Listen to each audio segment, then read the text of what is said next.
Hi, everybody. We are live with the Full House tonight. We're talking about The Mad Ship by Robin Hobb, which should be fun. I read a lot of this today, so I'm like... I read 7 hours worth of audiobook today. I only have, technically I have the epilogue left, but I saw what the epilogue was about and I was like, I can't deal with them. I just finished yesterday, so okay. I feel you. Yeah, I think because of the readathon that I was doing, it pushed everything back. So I was like, oh shoot, I have a lot left to read.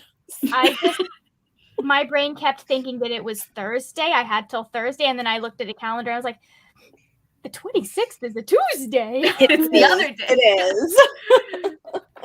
So yeah, I actually had in my mind for some reason it was next week, but I've already read the book, so that didn't matter. So when we were talking about it today, I was like, oh yeah, that's today. Well, because I think originally we were going to do it last Friday, but then we were all really busy and I had another thing, and so we moved it to which is probably for the best that we had extra time. Yes. Hi, Jessica. hello. Hi, Derry. Hi, Derry. How's everybody tonight? Okay, so I'm still kind of processing my thoughts because I did just because the ending's wild. Yep. Honestly, it's not the ending that's wild. I still don't know what to do about my feelings.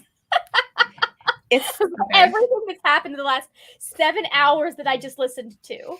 Yeah, that's a lot to process in one day, for sure. A lot. All at once. It's a lot of feelings. Yep. Hello. Hey, Rachel. Oh, I'm glad you're in the comments, though. I hope you feel better. Yeah. And I know Ingrid couldn't be here tonight either, so. Yes, take care of yourself. Agreed. Okay, so I guess we can go around. How did everybody do with this one? I liked it much better. Okay. I mean, I didn't dislike the last one, but this one was less. And I think part of it is because I wasn't listening to the audiobook. And I realized, because I started out with the physical book, I realized part of why this is so painful for me is the audiobook narrator. Their narrator's really good. Well, no, her voice, she has certain voices that just don't work for me. If that makes sense. I have mixed feelings about the narrator. Sometimes I think she's good and sometimes she annoys me. Okay. I think she's good for the narration, but when she gets into the character voices and some of the inflection, I'm like, it's her inflections that I why don't like. Why does it take this character 7 minutes to say Althea's name? Althea.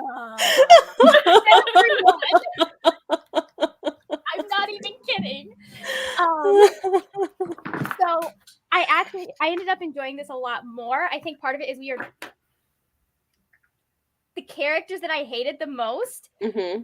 Both of them get one of them gets major redemption in my eyes, and then one of them has we get some of their backstory, and I'm like, okay, I really don't like what you're doing, but I understand why you are the way you are. So I'm like, I could be okay rooting for them if they have a come to Jesus moment.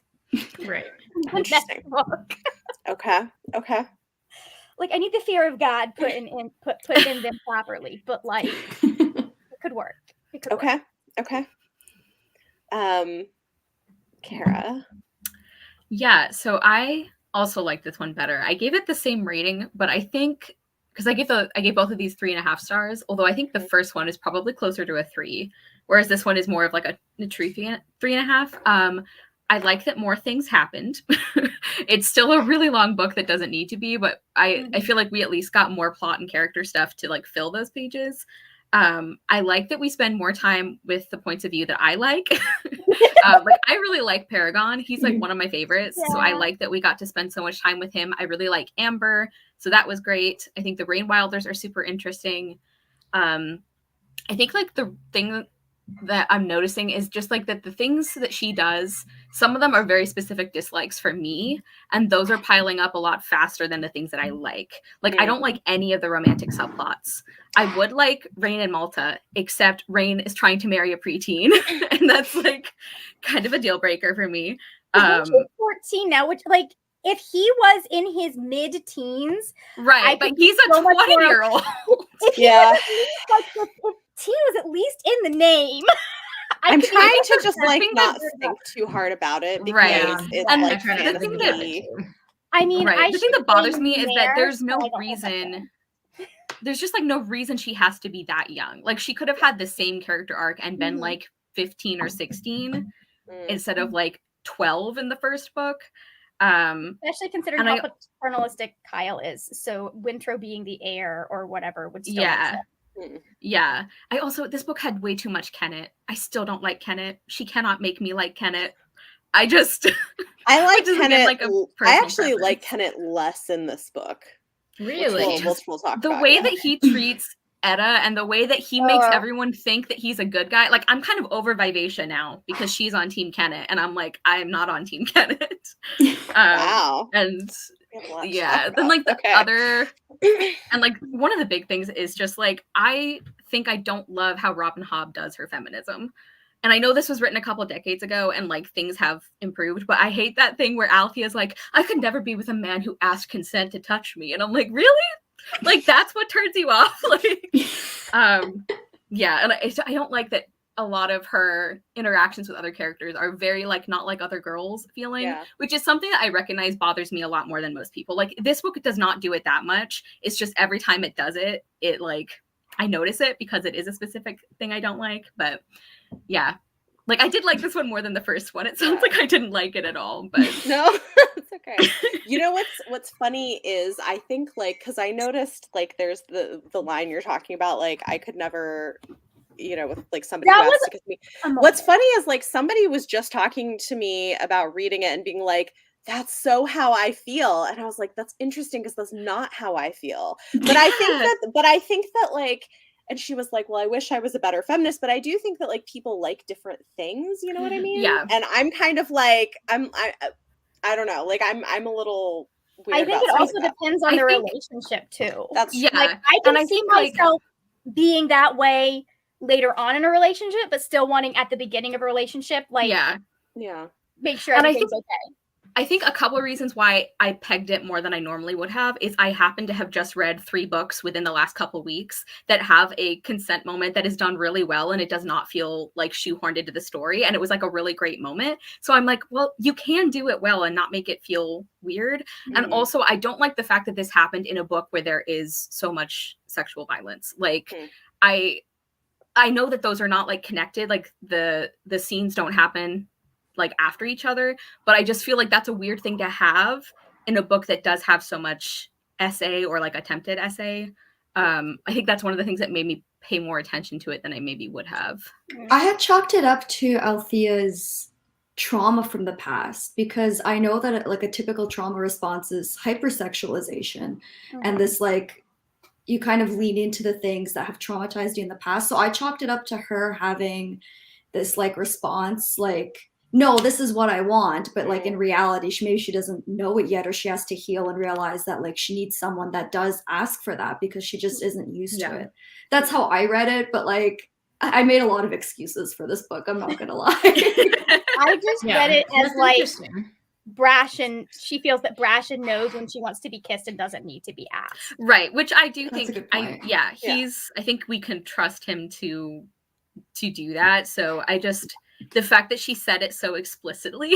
Mhm. Also, like, I don't think Greg Tanira is like that bad. Like, I like him actually, and I like that he respects Althea so much. And she's like, not at all. And I'm like, okay, Yes. Yeah. that's That fine. Yeah, bugs I me like so Gary's much. comment here. Yeah, Derry, Yeah. I agree with this honestly, and I like because his whole thing of like he like feeling like she needs protection, and like I honestly I didn't really like Greg for this Yeah. reason, is because he does. I very didn't much like feel him this way. later. I was surprised. I don't know. I was surprised when he did start doing that, which I think is like, yeah, he's a good example of that. I liked him Yeah. more at the beginning of the book, definitely. But at that point, when she's interacting with him, he hasn't really done any of that. Yeah. Oh, Rachel gave it 4.5. Yeah, Or Yeah. very shortly, very close to. Like I could see like I could see the things leading up to that because he kept being like, "Oh well, you're." Kenneth right now. Yeah, we will talk about Kenneth. We'll get Definitely, we'll we get will to talk about Yes. Kenneth. I kind of chalked it up to Althea's like sense of adventure and having a man who seems so like I get that it's a consent thing, but also having a man that's like so cautious, which she would just find that to be boring, and that's how I interpreted that. And just like she likes, you know, adventure, and somebody she a just little more found it to be assertive. not exciting, you know. Yeah. Jade, what did you think of the book? I know you mentioned you read it before. Did you reread it? I did not. So the last live show that we did, I had like just started the third book, and I basically like put it down and didn't continue it so that I wouldn't spoil myself and us for this chat. So I didn't reread it, but I also didn't continue on and finish the third book. But I mean, I'm kind of a Robin Hobb fangirl, so I gave it 5 stars. I really liked it. I do agree that I think it's better than the first one. I think the first one is a lot of setup, and you get a lot of payoff in the second one while still having things that are open-ended and need to be answered in the future. So I think in that sense, like it's a lot better than the first one, because the first one is just so much setup and just like getting to know the world and the characters and stuff. And this one, especially like the last chunk of this one, like it's been I read this last late summer, and I still remember so much about the ending because I was so tense throughout the ending and just like, what is gonna happen? Oh my god. And so I still remember a lot of what happened at the end because I was like losing my mind. The ending of this book is that moment when you get to the top of the roller coaster and you are about to go down to the big for like 3 hours. Pretty intense. Robin Hobb does not do short roller coasters. I wish it's funny because now knowing where the payoff of the serpents was, because there's stuff that we needed to know in the serpents' point of views, I kind of wish she had waited to introduce them until this book, because I was so annoyed by them in the first book. I agree. Yeah. That's interesting. Like, even if it had just been like one chapter at the very end of the first book and then we get more, like, I feel like I would have found them more intriguing versus here's another chapter I have to get through. Yeah, every serpent chapter in I'd the rather first read one, them I was than like, Kenneth. so confused and didn't have any context. Like, I found it interesting, but honestly, like, I just love Robin Hobb. Like, I just like this. I found it interesting the first couple of times, Mhm. and then it was like almost the exact same story every single time, and that was my problem because she likes to really revisit stuff. It did get a little repetitive. It was a little. but I mean, I will say that I think it's sort of good that it's repetitive, because maybe some people can put together, like, I was really impressed with what you guys had put together, like your hypotheses from the first book, because I was not there when I finished the first one, and I, had read this one at that time, so I was like, oh, they're kind of honestly, I know like we're not putting getting stuff together spoilers that I didn't quite yet, but like I am pretty proud of how close we got with some of our We predictions. guessed, yeah. Honestly. Like Mhm. we had pretty good. had such a hard time controlling my face last time because I did not put any of that together that you guys were saying. I was very impressed. I just assumed, like, we have sea serpents in the same world as dragons. There don't seem to be any dragons around, and they keep talking about, like, turning into something. I'm like, they have to be dragons, right? Like, what else are they gonna turn into? Yeah. I think it's so interesting. Yeah. So Jade, same. I feel like kind of a Robin Hobb fangirl. I loved this. I mean, I loved the first one also, I think more than everybody else, and this was more of the same. I just like it. I love it. I love the characters. I love the way she does her world and thematic stuff, and it just completely works for me. So it's really funny reading this at the same time that I'm reading the Apprentice series, because the main drawback for the Apprentice series, like the only drawback, is that she doesn't have, like, she has like 2 strong female characters and that's it. I know. And then in this one, she has so many different kinds of women, in my opinion. And they're all strong or becoming strong in their own ways. And it's so funny because, like, Assassin's Apprentice is like a much more was a much less painful reading experience for me. So like I enjoyed that more, but I like the characters in this one more. It's a very weird place to be. Yeah, that's really interesting. I feel like the Farseer trilogy, a lot of people who don't like it because it's like so character focused and so like they say Mhm. boring, and they get tired of hearing only from Fitz. And then you have this series where it has a ton of characters, so it's like a very different. So I always tell Yeah. people, like, if you don't like the Farseer trilogy, especially because you get bored hearing so much Fitz, like still give Liveship Traders a try because it's very different. It is very different. I have not been bored either series. I'll say that. That's good. Have you read I book haven't. 3 yet for the Farseer one? I'm working on it. I had to Okay. read this first. I thought yeah. part of book 3 was boring for me.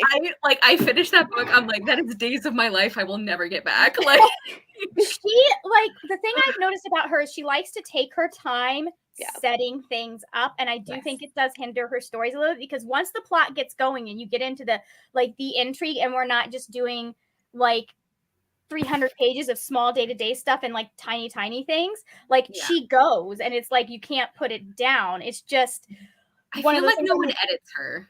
She like yeah, and I feel like that would work so much if so much of what we read in the first chapters didn't keep coming around again and again and again and again and again and again. And I'm thinking of certain things that Fitz just cannot shut up about. In the other books, it's just like one of those things. I'm like, I have heard this 6 times before. Yeah. I liked him in book 2, actually. This is so interesting. She Okay. based the dragon's Oh, dragonfly. Brilliant. That is really cool, actually. I figured it was something like that, and I do think it's really cool the way it like has a life cycle to it. I guess I don't know anything about dragonflies. I'm gonna have to look that up. They probably start in because they lay their eggs in the water. Yeah. And so they must have like a larval form where they're like in the water, and they have a larval form, and then I believe they do the same thing butterflies do. Cocoon. They have a cocoon of some sort, or they might do what mosquitoes do, which is where they just become whatever they're supposed to be. You know a lot about bug life cycles. I have a younger brother, and I was homeschooled. Okay, I love it. They do have a larval form, and then they do become dragonflies. Like that is so interesting, though. I love that she did that. It's really cool. Yeah, I also think it's interesting because what we learn in this book kind of puts a different perspective on book 3 and the assassins. I won't get into specifics, but like puts a different perspective on the end of book 3 in the Assassin's Apprentice series too. I think that's like one of the reasons why people should read the Farseer trilogy before this one, just like because you would kind of get spoiled for that, but it's also so vague and kind of like world building-y that it's really not a big deal. Yeah. I think if I had not been reading them at the same time, I don't think I would have put things together as much as I have. I am sorry. But I also haven't spoiled Matt. myself. I'm with you, Matt. It's okay. It's okay. I haven't read it yet. I might love it. Listen, look, I did like the it. Emotional payoff of Assassin's Quest is worth it. Yeah, I didn't get any emotional payoff because I picked the I wrong was character sobbing. to care about. I picked the wrong character to care about. Okay, because you didn't pick the main character, Kara. You have to care about the main character. Like this, it has to be the main character. Everyone else is I knew Fitz was going to be fine because other series are named after him. But I'm like, if we could sacrifice Fitz and keep the characters I like, that would be great. Oh no. Yeah, no, I really loved it. There were some parts where I was like, how long are we going to be on this road for? It is like 400. I like traveling stories. I don't. I don't. So that's part of it. It's like I looked in my copy. It was like 400 and something pages before the first thing happened that mattered for the story. Like for the end game of where the plot went. I'm like, how are we halfway through? That is a problem because like there needs to be some emotional. If you're going to have like, it's a good place to build reader emotion and build character and all of that stuff. And you've got to really pull that out of the audience. And I don't think Tolkien didn't even take 400 pages. No. For a single travel scene. That's so funny. Wow. So I don't feel like I was spoiled for anything I didn't already kind of know just based on the fact that there is a freaking dragon on the cover of Assassin's Quest. I know. And not to mention, like, on this one too, it's like, gee, I wonder what the serpents are. Like, okay, please look at the ridiculousness of my cover though. it is a strong choice. It is such a strong choice. And then the audiobook has this almost the exact same cover, except it's Vivacia and Wintro, and it looks like a sim. It looks like they created it in Sims. So, I mean, I knew there were going to be dragons like 100 pages into that book 2 actually bothers me because I feel like I can... Sorry, Margaret, I didn't mean to. No, you're good. There. I was gonna say, I feel like these books are written like you have to reread them, and I'm stubborn and I don't want to. It's like I want to like enjoy them for what they are rather than having to come back to care about something later. See, I don't feel that way. Well, number one, like, I don't think you have to reread them to enjoy them, but I love books where if you reread them, you get more out of it. Like, that is right. I love that. I do love rereading books, but I don't want to read like 16 books that I felt like meh about the first time to make maybe feel slightly better about them the second time. I mean, I haven't read the rest of the book, so I'm hoping I like the other. But also, I think the difference is like I am totally fine with reading 16 books that I am kind of loving the first time also, even if I have issues. So I mean, I think that's the difference. It's like, I mean, this may not be the series for you, you know, which is fine. Yeah, I waited 15 books for my couple to get together to dress and files, so I'm fine with it.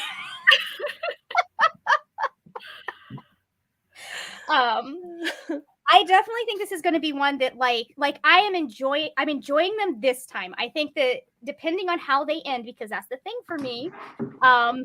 If you kill my faves, I will have a problem.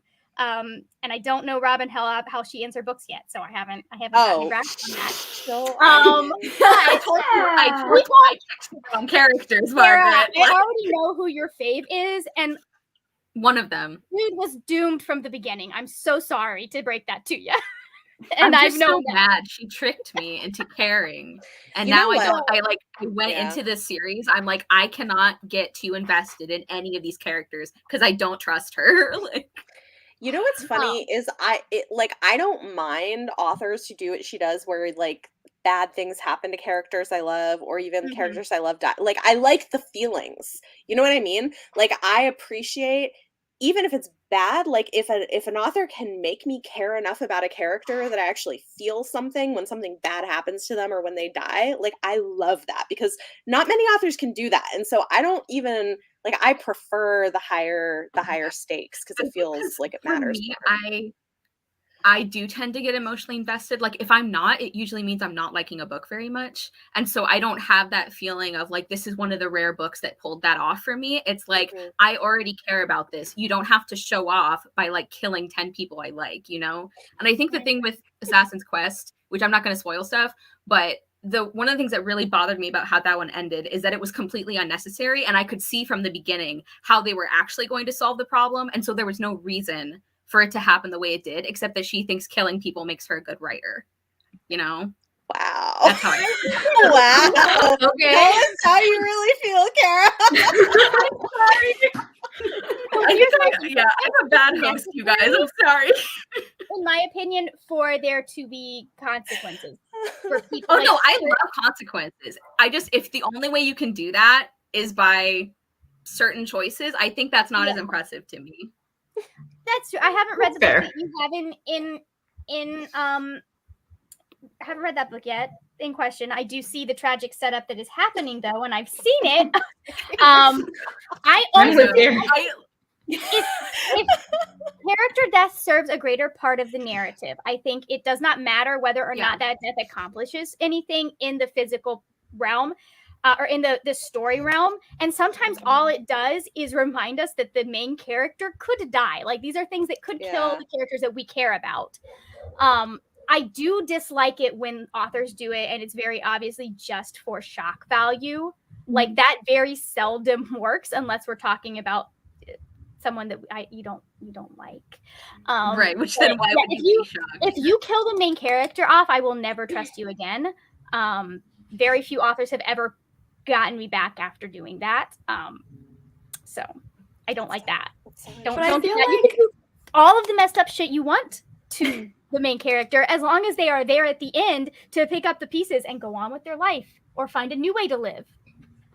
I also think I it's more feel- impressive if like they can deal with consequences that are not just somebody dies, you know, like because there are other bad things that can happen, you know. I'm sorry, I didn't mean to cut you off, Dasha. No, it's all good. I was just gonna say, like, for me, like, I felt so disillusioned for years reading like young adult fantasy and dystopian because I felt like there was never consequence. I feel like one of the only series, and it's one that stuck with me, was like the Hunger Games. Because while we were very frustrated over certain character deaths, I felt like it emphasized the consequences. And I know, like you said, Kara, like it's not the only way to have consequences for you know, in the plot for the characters to deal with, but I felt like it worked really well. And that's why I also feel like it works with like Hobb, and like I like George R. R. Martin myself. I know like he's controversial, but like I like how he deals with characters specifically because you feel that like you feel immersed in the world, and that you never know who is safe. You know that no matter like how good of a person you are, something might come along and kill you, and it could be like an infection or something stupid, and like it feels more immersive to me. That happens. But like that's that's just me. Like I can see why it can absolutely be like a band-aid for shitty writing, and it's definitely happened. So like I can agree with you how it can take away from, I guess, other plot points that could happen. I don't think that's the case in this though, but I'm a Hobb stan. So I know that Kara has some hot takes on Robin Hobb, but something that's strange about me is I actually like the resurrection trope because I don't like my faves to die. So I'm okay with my fave dying and then coming back as long as I feel like it fits in the world building. Like if it makes sense, like it's a possibility and it wasn't just like a convenience, then I'm all good with it. And some people just absolutely hate the resurrection trope. But for me, it just really depends on the situation, and I don't want my faves to die. And if they have to die for plot reasons, if there's a world building reason for them to be able to come back, I'm totally fine with that. And I think that is like a little bit strange. Most people just hate that trope. I feel you. Yeah, I don't mind it too much, but honestly, I think Dasha, I'm kind of with you in that. Like, I like it when like it feels more real to me when anybody can die for dumb reasons, because life is that way, you know, like, and so to me it feels more like high stakes and more realistic. And the thing, I think the thing for me is too, is it's like if I want something that feels safe, I'll go read a romance. Like if like what I'm in the mood for is something where like I know how it's going to end, it's going to be happy, everyone's going to be safe, I'll read a romance novel. Like fantasy, I don't need that. Like that's not what I go to it for. And so I was thinking about that, and I'm like, maybe that's part of it as well, is that I don't have that to go to. I also think it's part of this specific medieval fantasy genre that she is using, because you talked about George R. R. Martin a minute ago. Both Hobb and George R. R. Martin have a very good understanding of the Middle Age. There are a few misconceptions that Robin Hobb definitely has when it comes to Malta and ages that young girls were married off. But we'll get to that later. But like, I'm like, one of my hobbies is like researching Tudor history in different periods of the Middle Ages. And she does a very good job of having a very realistic medieval world. Like it's like there are just little tiny details that I'm like, wow, somebody's really this woman has really done her research. I mean, for the record, I have no desire to read Malazan. Sorry, Jennifer. That is something I'm actively avoiding. Not to start any drama or anything, but yeah, that's not something on my TBR at all. I just try to avoid authors that have gone after reviewers or people on Twitter. That I don't mess with you if you do that. Bye. Yeah, same. And then also just hail victim. It's I think that the fact that Jennifer said that intrigues me a little bit, but I think there's a lot of other things about Malazan that I wouldn't like. Yeah. Although I'm very interested in this whole dinosaurs and fantasy thing, but I'm not going to go near it. Okay, so now I'm really freaking excited for whichever book this happens in, because if it is done right, one of my favorite tropes is the resurrection trope, especially in which the resurrection trope leads to a reunion. I'm cool with I'm cool with resurrection if it's done well. Like it doesn't bother me And necessarily. then you can but call them a like, zombie. yeah. And I think especially too, like in romance, even fantasy romance, whatever. Like you can like have as many plot conveniences and like resurrections as you I don't care. It's fine. But I do appreciate like what Robin Hobb does specifically. So it's interesting. What all do we want, where do we want to go? There's a lot we could talk about. Okay, characters. Anybody like have characters you liked better in this book?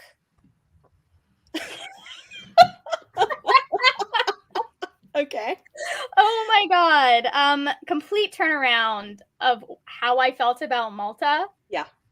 And I don't work with the kids, but I read a lot of like case plans and have seen a lot of kids with trauma in what comes into my work.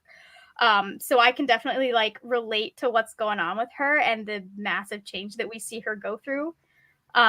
Because it is amazing the things that parents will think that isn't traumatic for kids, and it ends up like it's like, no, that really shook them, especially since she's just now getting to be old enough to realize I don't think Selden knows what the consequences of Kyle being captured by pirates are, but Malta, like, it's coming from a very selfish place, in my opinion, especially at the beginning, and especially since she doesn't really understand how terrible a person her father is.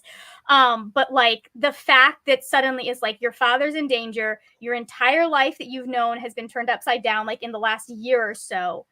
Anyway, I don't know. I thought that was done really well, because even though she's trying to help, it starts out from a selfish place, if that makes sense. And it wasn't overnight. It wasn't over the course of like a page, or she didn't have like a come to Jesus moment, which I loved. It wasn't like, because even after she had the first realization, she still had moments where I was like, someone just needs to straighten your ass out. Yeah. But then eventually she started growing into her role as a figure in her family, and I was just like you could see her taking things more seriously, and as she's taking things more seriously, and I know it does happen kind of quick, but like as she's taking things more seriously, the consequences start to like become more apparent to her, and so she's taking things more seriously now. So we get to the point where we have her at the end where she's just like, I loved the moment at the end of the book where she's looking at the satrap and she's like, this is why my grandmother used this stone. Yeah. Yeah. I will be very like Malta. I've known kids that were like Malta in the fact that they were very, very self-centered. But if you could like actually connect to them and get the consequences communicated to them, then they would be like, oh, okay. Yeah. I get it now. Yeah. And then for like 30 seconds, I thought I might be rooting for Kenneth, and then he said, "Oh, character growth, I'm gonna run the other way." Like he saw himself growing as a person and decided he would rather have his dick shot off. Yeah, I think like there were a couple of moments where like Kenneth could have been better, but like as soon as he starts talking about breeding people, I'm like, no, there is no coming back for you. I'm like, he's a child. He's a baby. Yeah. Yeah, I think although Malta, it is kind of hilarious how oblivious they are to what he's trying to do. And she's like, oh, I know. I'll teach him knife skills. Yeah. Which I love. Excellent. I was so concerned. And then she pulls a knife out. It was so good. I wasn't for that entire scene because I knew based on Edda's storyline, if there was one thing she would have put her foot down on, if she knew what Kenneth was trying to get her to do there, she would have done that. Yeah, I think that was probably the point where I grew to like Etta. Like before that, I was like, I don't Yeah. understand you. Like, why are you so obsessed with Kenneth? Yeah, and I mean, I'm I kind still- of still got don't it, but I like understand didn't. But when I- she did that with Wintrow, I was like, okay, now I love you. Yeah, I like her. I like Etta a little more at the end of the book, but I just feel like, yeah, it's painful watching her love Kenneth, and I know that makes sense, but it makes me want to vomit. So I don't have She, a like fun time misunderstands following her. everything he says. Yeah, and I don't find torture an attractive character trait, and so her whole like ripping people apart for Kenneth, I'm like, I'm not into that. I know there are people who think that's cool that because she's a female character who does that. I get that, not for me. So I'm still like, I mean, in waiting. real life, I wouldn't be, but in books, I'm kind of into it, honestly. Yeah. Hot. I think the thing for Malta too, like I wanted to see more stuff in the middle. Like I like her so much better at the end, as we are intended to, but I know that we see that her have those like realizations, like those traumatic things that happen. And it's weird to me that like Robin Hobb over explains so many other things, but she glosses over those moments. Like I don't know. I think we kind of had a before and after with Malta, and I feel like I would have liked more stuff in the middle. Yeah. See, And that's what I said is I understand why Etta is attached to Kenneth. I hate reading it so much. But I at the hate same that time, she like is Etta attached doesn't to him. understand Kenneth. Like when he says No. stuff, typically he's being manipulative, but she takes it at face value and doesn't see Right. through his bullshit. So that's like really frustrating. She But I thinks get he's that being he saved her in some ways. Yeah, she thinks he's being facetious and he's putting up a front, which I think to some extent he is because of the fact that he was abused sexually as a child. Like the minute I found that out, so much of his characterization makes sense. And Right. like I could, depending on how this next book plays out, I could see him ending up a character that I do actually like. Right now, he is still so self-centered, and you kind of saw him getting close to people and shit happened, and now he's pulled back away and gone back into that like I know better than everyone, very paternalistic mentality again that has protected him for so long. Yeah. So it's one of those things. It's like the real make or break moment is going to be whether or not he realizes that he is a terrible person and tries to mend his ways. But terrible people do good things sometimes, right? Like, so what did you guys think about when you He's met his definitely- mother? I hated that scene, honestly, because he just Okay. would not listen to her. Yes. Which But he scene? also saved that couple, right? Yeah, he Yeah. did. It just like That was bothers the me thing too. in the last live show that I couldn't remember what book it happened in. I was like, did you meet a relative? Yeah, that's what you were like talking the one about. part that's kind of a little redeeming about Kenneth, I feel like, is that it wasn't one scene, but like that part. I liked how he handled that, and like that was one of the few scenes where that's one of the scenes that made me think, okay, maybe there's hope for him. Mhm. Until we got to the end of the book, and now I'm like, I I don't know don't- how I feel about this. Yes. Yeah. I think like that moment did humanize him a little. I think one of the things that's holding me back is not just the specific things that he does to people or the way he like treats Etta and everything, although that's a big part of it. It's also the way that he thinks and talks about anybody who's not him or like Vivacia, sometimes Wintrow. Like that's it. It's like the way he talks and thinks about like, I don't know, like even that couple that he saves, he like talks about them like they're farm animals. And that is like a real turnoff for me. Like he just clearly, but I know it's part of his character. It's just that's why I'm not sure he's gonna have an actual character moment. I'm not holding out hope for Kenneth to get better. I'm not either. sure either, but I wouldn't be mad about it. Yeah, I'm kind of okay No. either way. I do wonder a little bit though, because we get moments with him that make me wonder if some of it is defense mechanisms, if like that's how he copes with the world is by acting like that's how he sees people when he doesn't really. You know what I mean? Like that's kind of sometimes the vibe I get from him. Well, there's a reason Sometimes they I say get that that vibe people too, but sometimes we're in his head. and Yeah, we sometimes don't- you're in his head and he's just being gross. Yeah, most of the time. Right. Most of the time. Well, but I mean, that's what I'm saying though, is like I also As a think diff- people like, can it's create subconscious. stories for themselves. Yeah, that like Yeah. that like you create a persona that you have so invested in that you live it yourself. Well, and I think we see moments like that with Etta, where when he gets too emotionally vulnerable, he freaks out and has to do something to like shut it down. Reassert And I power. think so I do Well, sort of feel like there's yeah. something If you going think on about there. like his main childhood trauma besides the sexual abuse, like Interesting. he had his entire life like upended as a small child. His dad got killed in front of his mother was tortured. Mhm. The one thing that he learned at an early age is you don't love things, Right. you know, and the things that you love will hurt you, and that's only further driven in by the abuse that he suffers. Right. So Well, and even though I think he does love Etta, he can't admit it to himself, and so he has to come up with reasons why he needs her around for other reasons.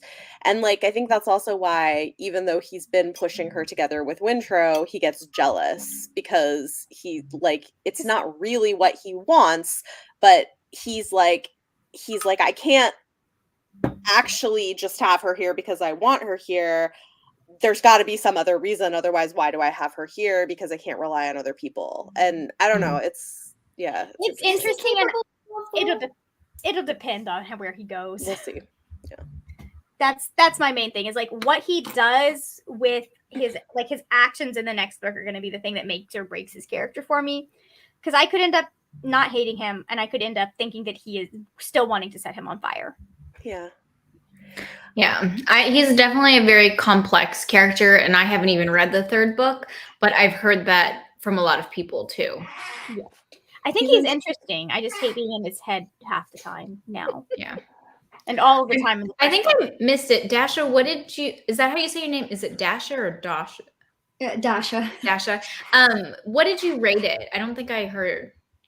I ended up going with 5 stars. Okay.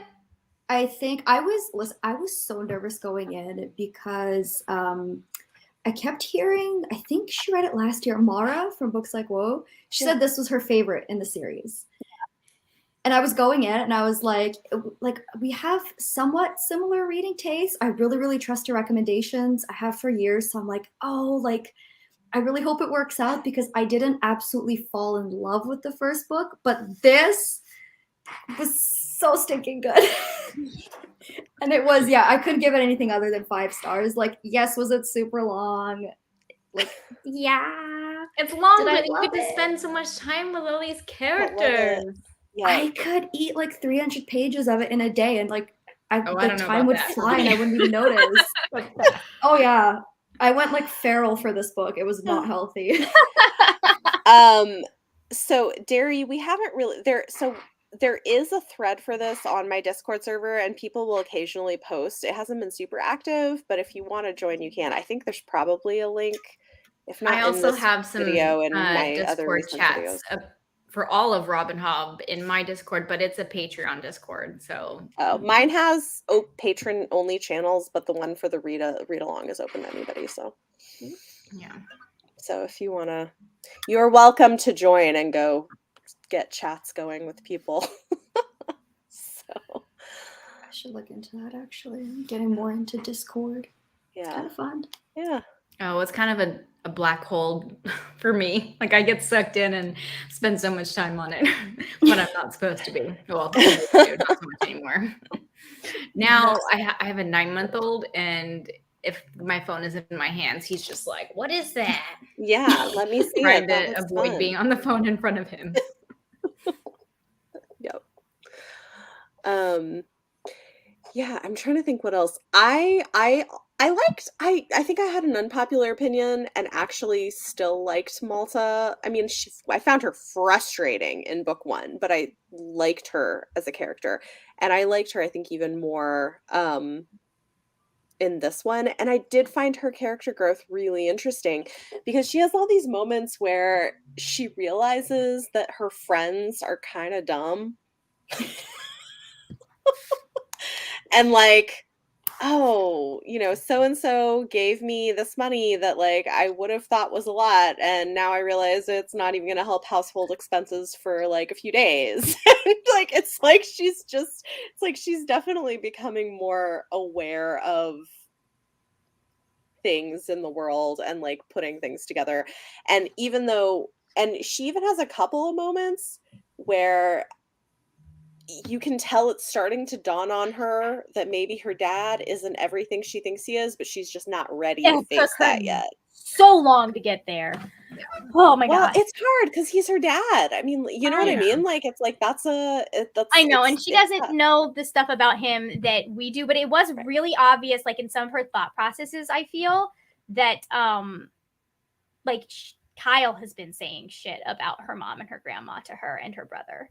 Yeah. Like she had to have gotten some of her like disdain for them from somewhere, and I don't think it was just that they were treating her like a child when she was ready to handle. Kids absorb everything. She Yeah. definitely got a lot of her feelings from her dad. Yeah, and how her dad treated her mom and all of that 100%. stuff. Yeah. There was one moment where her friend Dello comes and visits, and she's like, listen, this is what's happening at my house. Please don't drag my brother into this.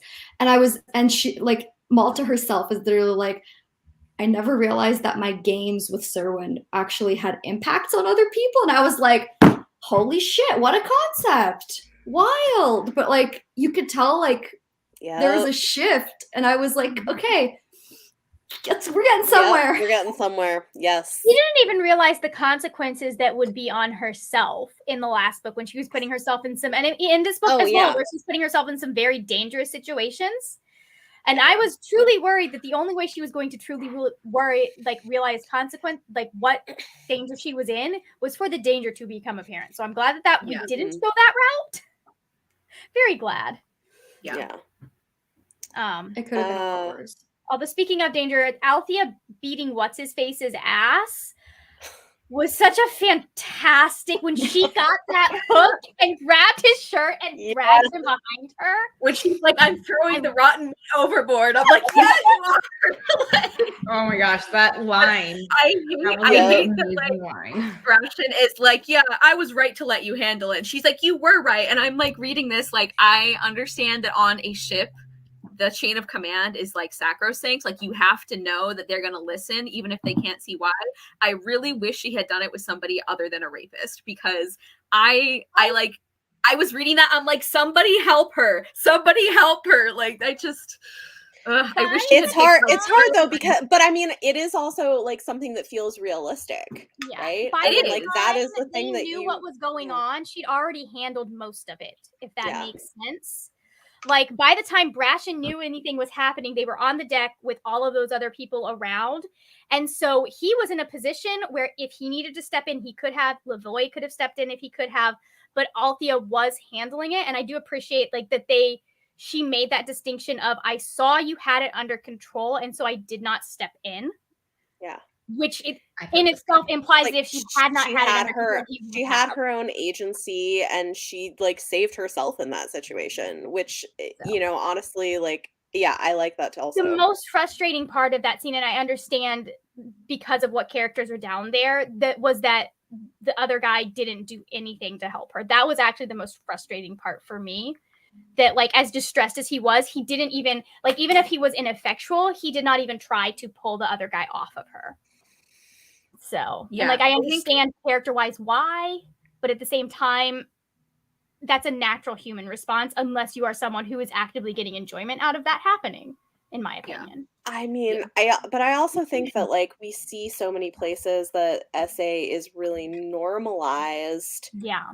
In this world on ships and stuff, because we see what happens with what's her name, the Gorilla, which was awful. But but that's the thing, is it's like even when she goes back to the satrap, he's just like, it didn't really hurt you. Like you're here, you're talking to me, and that's the thing though, is like I think if you're in this world, this like patriarchal world where like that is normalized, and the assumption is, well, if you are not an elite woman who is, if you're not dead, you're fine. Standards, then you're fine. Like, and this should be expected, especially aboard ship. Like, if you're not being a lady, like a lady the way I don't know.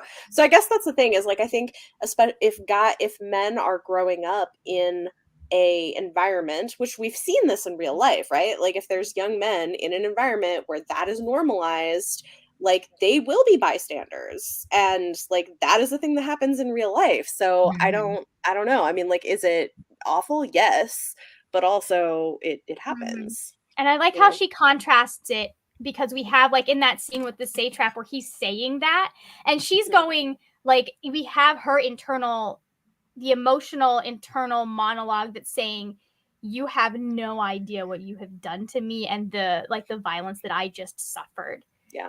If she does not give him a horrible death, what is the point? Like, how do we feel about that whole plot? Like, those were like my favorite, despite how hard some of them were to read. Those were some of my favorite chapters, because there's just so much to learn about Jemiah and the satrap and like all that political stuff happening. And like to really contrast it with the traders and like the culture of Althea and her like city. It's so different. Yeah. My one concern, like I really liked the characters and what she was doing with it. My one concern was there are some stereotypes that I feel are not great, because it felt like it had a very Middle Eastern kind of bend, like the Middle Easterners are the bad guy type thing going on. And that bugged me a little bit, but at the same time it was hard because they would talk about other stuff and it'd be like, no wait, these sound like Vikings. Yeah. I feel like but it was him. It wasn't like his dad was seen as a good ruler. So well, it was like him, but it was also Jemalia, because Jemalia is the bad guy and satrap is a Persian term. Yeah. And then I know. So like, I guess I just feel like it's more the specific characters and like there's a lot of nuance to like the politics of what's going on. So I guess I didn't feel like they were like making I'm mostly more worried about where I see it going. It's kind of like, speaking of that part of the plot, I feel like the like slavery thing just kind of went away in this book, like, which I thought was a little weird. Like, I understand why. I didn't either. I didn't. What's that? I didn't think it did.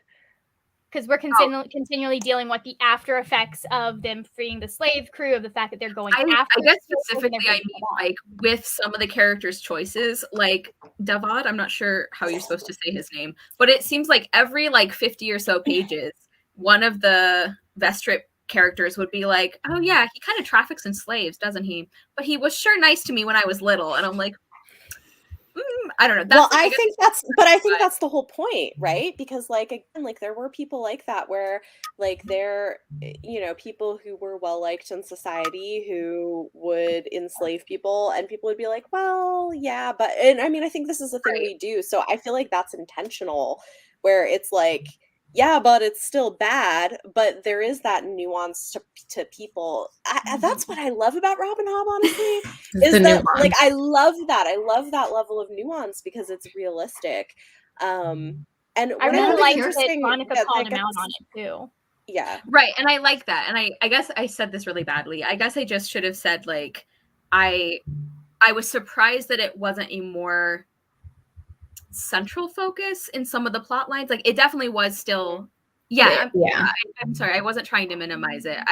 It definitely was still part of the book. I was just expected it to be more of the central plot.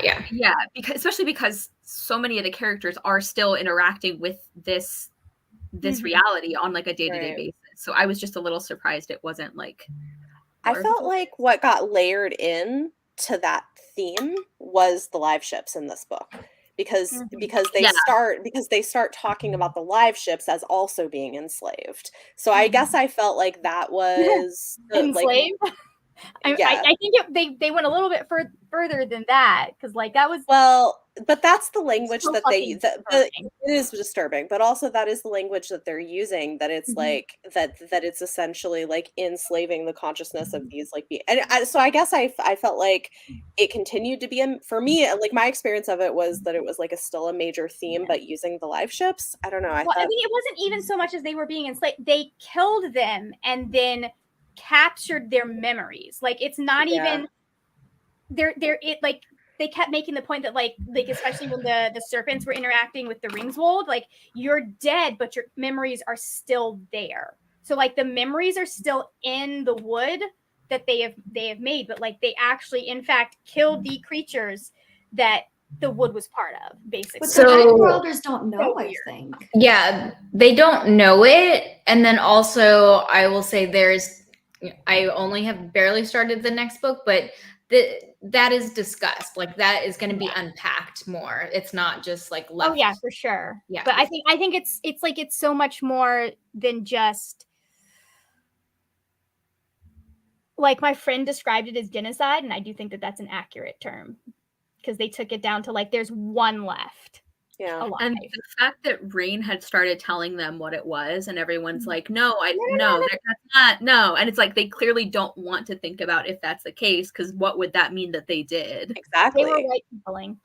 Because they don't want to see them as people, or like Right. not people, but like as Beings. beings who are because then they murdered them, and they don't want to think about it that way. Yeah. Right.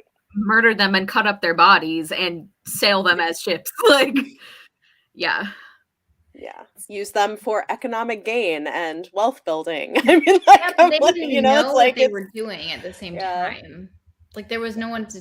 Well, I don't know. I guess we don't know like when. I think they when know. it started. I think They said when they dumped I out think the that's- carcass, it was dead. Like when they cut open the plank, the logs, but they said like whatever fell out was dead. I don't know like if they knew that they were supposed to bring them up to the sunlight. Right. If Like, you I don't think they knew a how butterfly it out of the cocoon, like I don't think they understand how it works, but I also think that I don't think the people we have now understand how it works.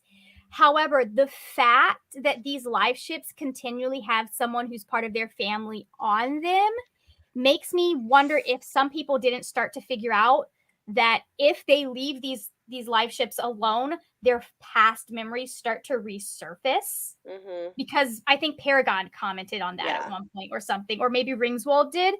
Because it was talking about the fact that like it was Ringswold. They never leave me alone to think about my own thoughts. And I'm like, I wonder if this whole system of dying on the ships and all of that to work to be able to control them still and bind them is partly because people started to realize like if you don't have a family tying these ships to you, they're going to figure out what they are, and then you have more situations like the Paragon. Yeah, I mean, I think that's a really interesting idea, and it might be what happened, but I guess at this point, I don't have enough confidence to say that that's like that actually happened. You know what I mean? Like, it's interesting to wonder about, but at this point, I'm being naive, but I just think that they didn't know what they were doing. It seems like Rain is the first person that we've seen to have figured it out, but I wouldn't. But his dad did too. Because remember they mentioned that his dad went mad. Memories. I didn't know that specifically meant he understands what the Germans are. I guess that could be implied. I don't know. That would have something to do with the elderlings. Well, what I think is interesting is that when people start doing that, they kill them. I suspect that it's controlled knowledge, but it does exist, which is why they want to like destroy a book. See, I thought they killed them because they thought they were going crazy. Yeah, but maybe I'm just like suspicious. I think maybe I'm just naive, but maybe I'm too suspicious. But like, I think that the mom I think some of the higher level people know, and they don't want it getting out because they know that people like Rain would then want nothing to do with it and wouldn't want to keep making the ships. But I think they know or suspect, and maybe they don't, but that's what I think. Can make any more of the ships. Like that was the last log of Wizardwood. So I think it's more like they would want to do something about these ships that they have. But they could have with that one. And now at the end of the book, we have a whole new generation who are about to be creating chrysalises. Mm-hmm. So it's going to be a question. I wonder, does it have to be? I assume it would be, or there wouldn't be any ethical issues with it. I assume it would have to be a live chrysalis. Like they can't reach some kind of agreement where they use the ones afterwards. Oh no, because she consumes it. She consumes it. Yeah. Never mind.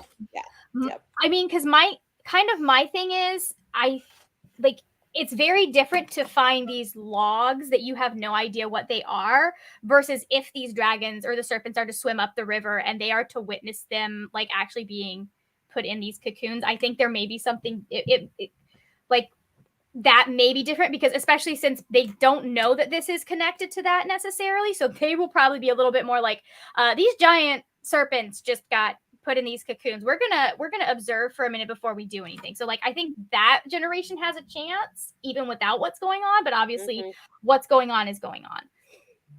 But they're saying that there's, with the confrontation at the Bingtown Harbor with the Chalcidian boats, they're saying that now like they're fending off serpents from going up the Rainwild River. So I'm like, are they just gonna kill off all the dragons without knowing? Like I was sitting there, I was like, why are they stopping them? Don't they know? But I don't think they do. Yeah. I mean, this has been going on for generations, right? Like it's been a long time since they didn't even know that dragons were real, right? Like they thought, I don't know, maybe I'm not remembering. I don't know, because we don't know what knowledge they had in the past, and we don't know what was just buried. Because there's so, I guess that's what I'm saying, is that I don't know what knowledge they had in the past, and I didn't jump to that conclusion, but I'm also might not be putting together the pieces. I mean, you guys figured out a lot more about the serpents than I did. Well, they're talking. I see people covering up information in stuff that's happened IRL. Yeah, I mean, honestly, right. Well, and they're talking about destroying like a book, like the dragon book or something. Because that's the thing. Rain's mom and brother are conspiring to destroy a dragon book before he can read it or something. So like I think they know, and they're trying to keep the info from him. That's what I think. I don't know. That'd be interesting. Is that the book about the like dragon graveyard that's in? I don't know. Okay. I don't know. Because that was mentioned. Now I need to go back and reread everything. There's so much. Yeah. No, the consumption was not. I literally just read this part, and it talks about her like sucking it back into herself, and I was like, oh, that makes sense. If those, because the cocoons are kind of like their memories, from what I understand.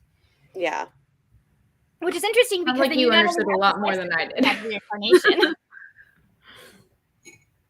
So.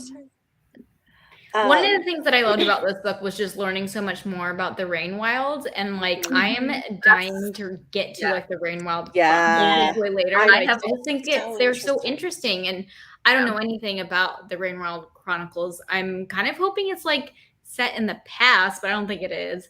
Set in the future. Yeah, I've always believed that's the series I'm gonna like best. So the fact that I really like the Rainwild stuff here has me optimistic. We'll see. I just think they're like so all the like the ruins and the temple, like it's also it's really ruins fascinating. and like the stuff on their face and like the acidic water. Like what is going on? I'm kind of wondering if the stuff that's growing on their faces and stuff is not some sort of generational curse because of what they have done to the dragons. Like even if they don't know what's going on, I was like, is this like, is karma getting them? Is this the karma magic? Or is it? I thought it was environmental. Me too. And because like the water, being acidic and the trees being different. I don't know. Oh, that's interesting. Like I wonder if part of it is because we know that these dragons, at least the serpents, produce toxins, and so I wonder if that's also not something that is affecting them, because it talks about them getting scaly skin and stuff. Oh, yeah. But the or is it the toxins? Well, or is it like, I don't know, maybe it's like some kind of a curse thing related to the fact that they're killing off all the dragons. Because they've got they clearly have some sort of magic. Yeah. But like I was thinking about like the way that they had to like wrap themselves and release a bunch of toxins to make some of the more feral serpents remember. Mm-hmm. So like I wonder if whatever's in that city, because the Rainwilders live so close to it and there's all those memories there too, I wonder if it's like that same substance that's in those toxins. Mm-hmm. And it just, like when people come in contact with the serpent toxin, they start to friggin' like melt and disintegrate. I wouldn't be surprised if it's also somehow in the water because of how many generations and generations clearly of dragons have come here. So The water's like really interesting. I feel like when we see at the end with the satrap and Malta, like I feel like there's going to be a lot of chapters of them just trying to get through it, and I feel like we're going to get more lore about it because I feel like now it's just like, oh, it's like acid water.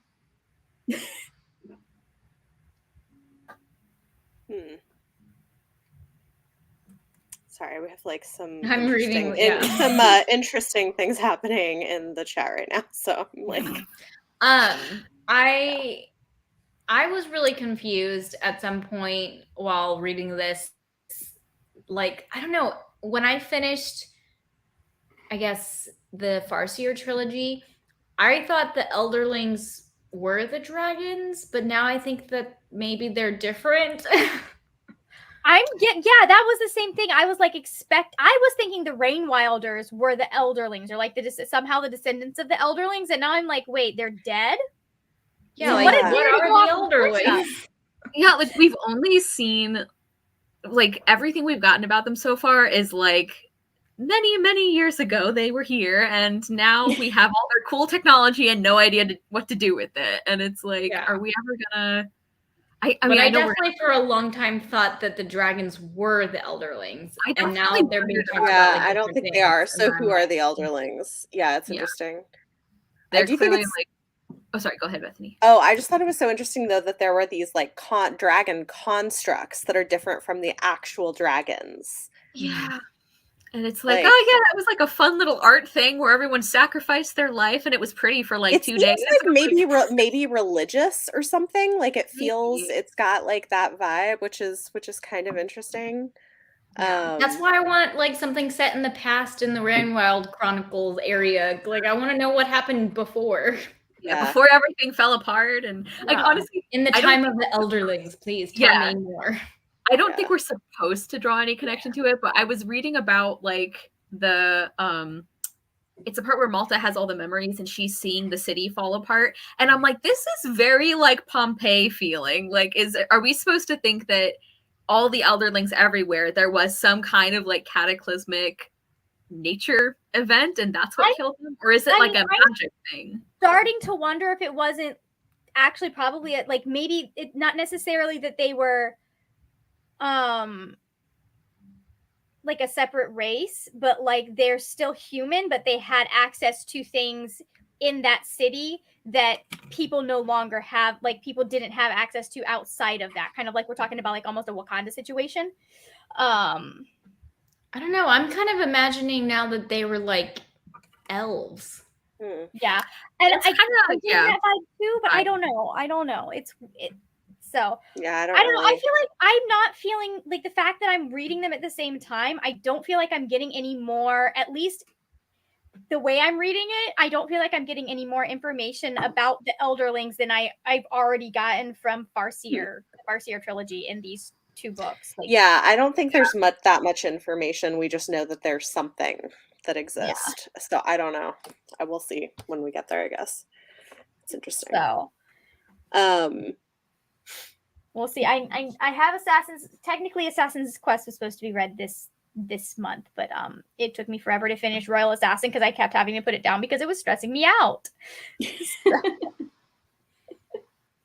I just liked how they said, and it's stuck with me from their trilogy into this. This is wondering like why there's no like why don't we know what the Elderlings are, who they are, what they look like? And I think it was Verity that said like, well, if I tell you what a horse is, you don't need a picture to see it. You see one every day. So maybe back then everyone just knew what the Elderlings knew what the Elderlings were. were. A picture. Yeah. Why would we draw a picture of an Elderling? Egyptologists, because that's one of the problems that they have with studies of ancient Egypt. Like there's so much that was just known and the Egyptians never wrote down because they knew it. Yeah, I remember that part too, but wasn't there later somebody else says like, yes, that could be part of it, but also we do have pictures of horses that explain what a horse is, you know, like, so they would still expect to find some references to it, but I also wouldn't be surprised though if it was something. We also have access to printing technology that they did not have at that time. I meant in the books though. I meant in the book. Somebody in the book says maybe it's even Fitz who thinks about it later, but I thought there was some kind of like rebuttal I to think that. it is Fitz. Yeah, and where he's like, well, like that could explain part of it, but we still explain things that we understand already. Thank God we have Wikipedia now. Seriously, Christy. It helps. Yeah. Yeah. Yep. So Interesting. Let's see. So I know earlier Derry was asking what did people think about Vivacia's sort of personality shift, if anything. Not a fan. Yeah, that's probably the extent of my feelings. Like, I don't really know what's going on there, but feel I'm not a fan. some of my frustration with Malta for being a dumb bitch in the first book has been now transferred to Vivacia because I'm like, oh my God, my child, you are like, you're being used by this man. Yeah. And Like the Yeah. point, she's like, I stopped looking at his heart to see if he's lying, and I'm like, But maybe why though? why you trust him more is because you just don't look. like Well, Why wait for a man to gaslight you when you can do it yourself? yeah. Oh my God. I think It she's is looking at his actions and taking them at face value, and she's seeing that the actions are good. She's not seeing what he is trying to talk her in. Yeah. right. I think But I it's, like, also think that, I mean, we talked about in the last live show that she's a bit naive and like she comes across as young, right? Like she acts like a young person, and she has never been exposed to someone who is deceiving like Kenneth is. So of course she takes him at face value because she doesn't know any better. That's how I think of it. I think it makes sense, but it's also frustrating because the main thing that Wintrow and other characters were, I guess mainly Wintrow, was saying was like, yes, he looks like he's doing good things, but he's he pretends he's doing it for good reasons. And like, it kind of feels like Vivacia's response is, no, but he's doing it for good reasons. It's like, yeah, that's exactly what Wintrow is saying, is that he's really good at making it look like he's doing it for, for good. You know, like it's kind of a circular argument, it feels like. Right. I just like when like, so the thing that I am seeing that is really bugging me with Vivacia is he's like, we've established that having people spill their blood on her deck is harmful to her and hurts her. And so I'm sitting there going, he is like it sounds all good and noble, but he's also trying to talk her into doing something that is harmful to her. Right. Like trying to manipulate. Like, it would be one thing if she was volunteering this in a lot of ways, but like he's so very clearly manipulating her, and she's manipulated. And I'm just like, the other thing that I think about when I think about the two of them, like you were talking about blood spilling being detrimental, but it also helps to form bonds, right? Like, so I also wonder if his leg getting cut off, because that's what happened, right? His leg was cut off when he was on Vivacia. And then that makes her more trusting of him because he's kind of become a little part of her, you know? I think she feels that if he was being like in that, it's kind of the classic, but she feels that if he was going to harm her, she would know because she knows him well enough. So like I see where it's going. I'm just at this point where I'm frustrated right now because neither. It frustrates me to see her trust Kenneth more than Wintrow. Yes. Yeah. And like even the things where like when he was showing her how glorious the battle looked, and Wintrow notices that like, well, he's keeping her back so far that she can't hear people screaming and see their like, you know, guts spilling out everywhere and everything. Like he's very carefully like crafting this narrative about what he's doing, and it's very frustrating to see. Like Vivacia won't even believe Wintrow long enough to like check on Kenneth, you know, and that's what's really annoying. Like it makes sense why she would feel this way, but to see that happen over and over is a lot. Yeah, I do think. Yeah, Derry, I think this is definitely interesting. That really what's happening is there's joining and a sharing of self with blood that soaks into the ship, and blood is memory is what we get a lot of. And one thing that I think is interesting is that I feel like you get this parallel between Kenneth sort of courting Vivacia with Amber and Paragon. And I do think it's interesting because both of them are sort of treating the live ships with more humanity and more as people than anybody else, and you see them responding to that treatment pretty positively. And obviously, like, I think Amber's intentions are maybe better than Kenneth's, and so like there's like a good and bad, but like I do think it's interesting that we have these kind of parallel situations with these ships, and in both cases it's somebody that they're bonding with that isn't family. And so clearly like there's something about this narrative of it always has to be family that isn't necessarily the case. Yeah. They have lots of layers, like onions.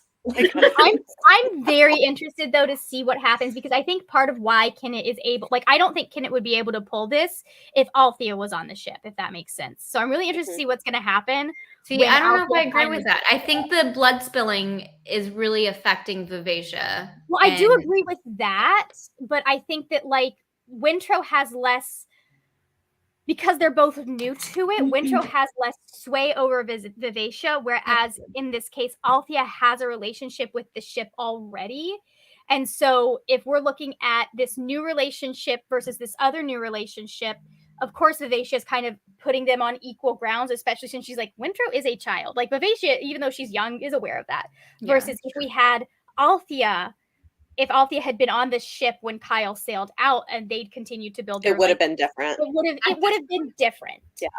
I'm wondering if Althea is even going to get Vivacia at this point. Like, she's bonded to everyone except Althea. Like, I don't honestly, I don't think it's going to go where she, well, I like, what I wonder is if what we're gonna end up with is Kenneth having Vivacia. I don't think it's gonna go where she wants, but I think it has more to do with what's going to happen to the live ships than it has to do with any bonds that Vivacia is creating with other people.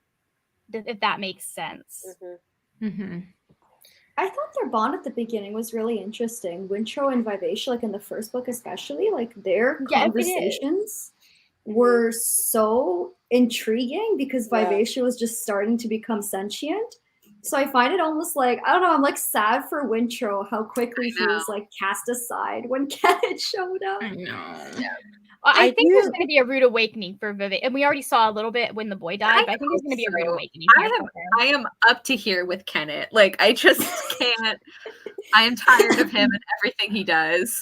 Like, I think Wintrow is still so interesting. Like, this framing of him as like a prophet for Kenneth is interesting. Like him going from sort of this monastery to this other role. And then the fact that he freed the sea serpent, that like Kenneth's like, that was great. That like Kenneth's like, go look for treasure and we'll figure out what it means. And he's like, oh, I found a sea serpent. Let me free it. That is one of the most establishing character moments Wintrow has, is he's like, I guess I'll just free this creature that's like, I don't know. But how teenage boy is that? That like, they're like, go look at the beach, and he's like, a snake. And the fact there's it's a like crack up there. Let me go see it. He even like at the end when he's like, if I stay to do this, I might not get out in time for the tide, and he's like, but I have to let him go. But I can't just leave it like that. You're not going to turn out well in this series. I love you. There's going to be some stuff with the dragons with Wintrow. I think that's where we're going with Wintrow. I have a feeling that if Althea ends up on the Vivacia again, it will be because the Vivacia chooses her. Like it is the Vivacia's choice to continue what she's doing, and she chooses Althea. But it's going to depend on a lot about what happens in the next book. Which is interesting, as opposed to it just being like an asset that gets given. Changes to Wintrow. I think it's really interesting because we're kind of seeing him almost like be a step behind the Vivacia in his relationship to Kenneth. And it's going to be interesting to see when things come crashing down for them. Yeah. Well, because I think he really believes in Kenneth. Well, and I think he thinks that Kenneth really cares about freeing slaves and doing good in the world. And sweet summer child.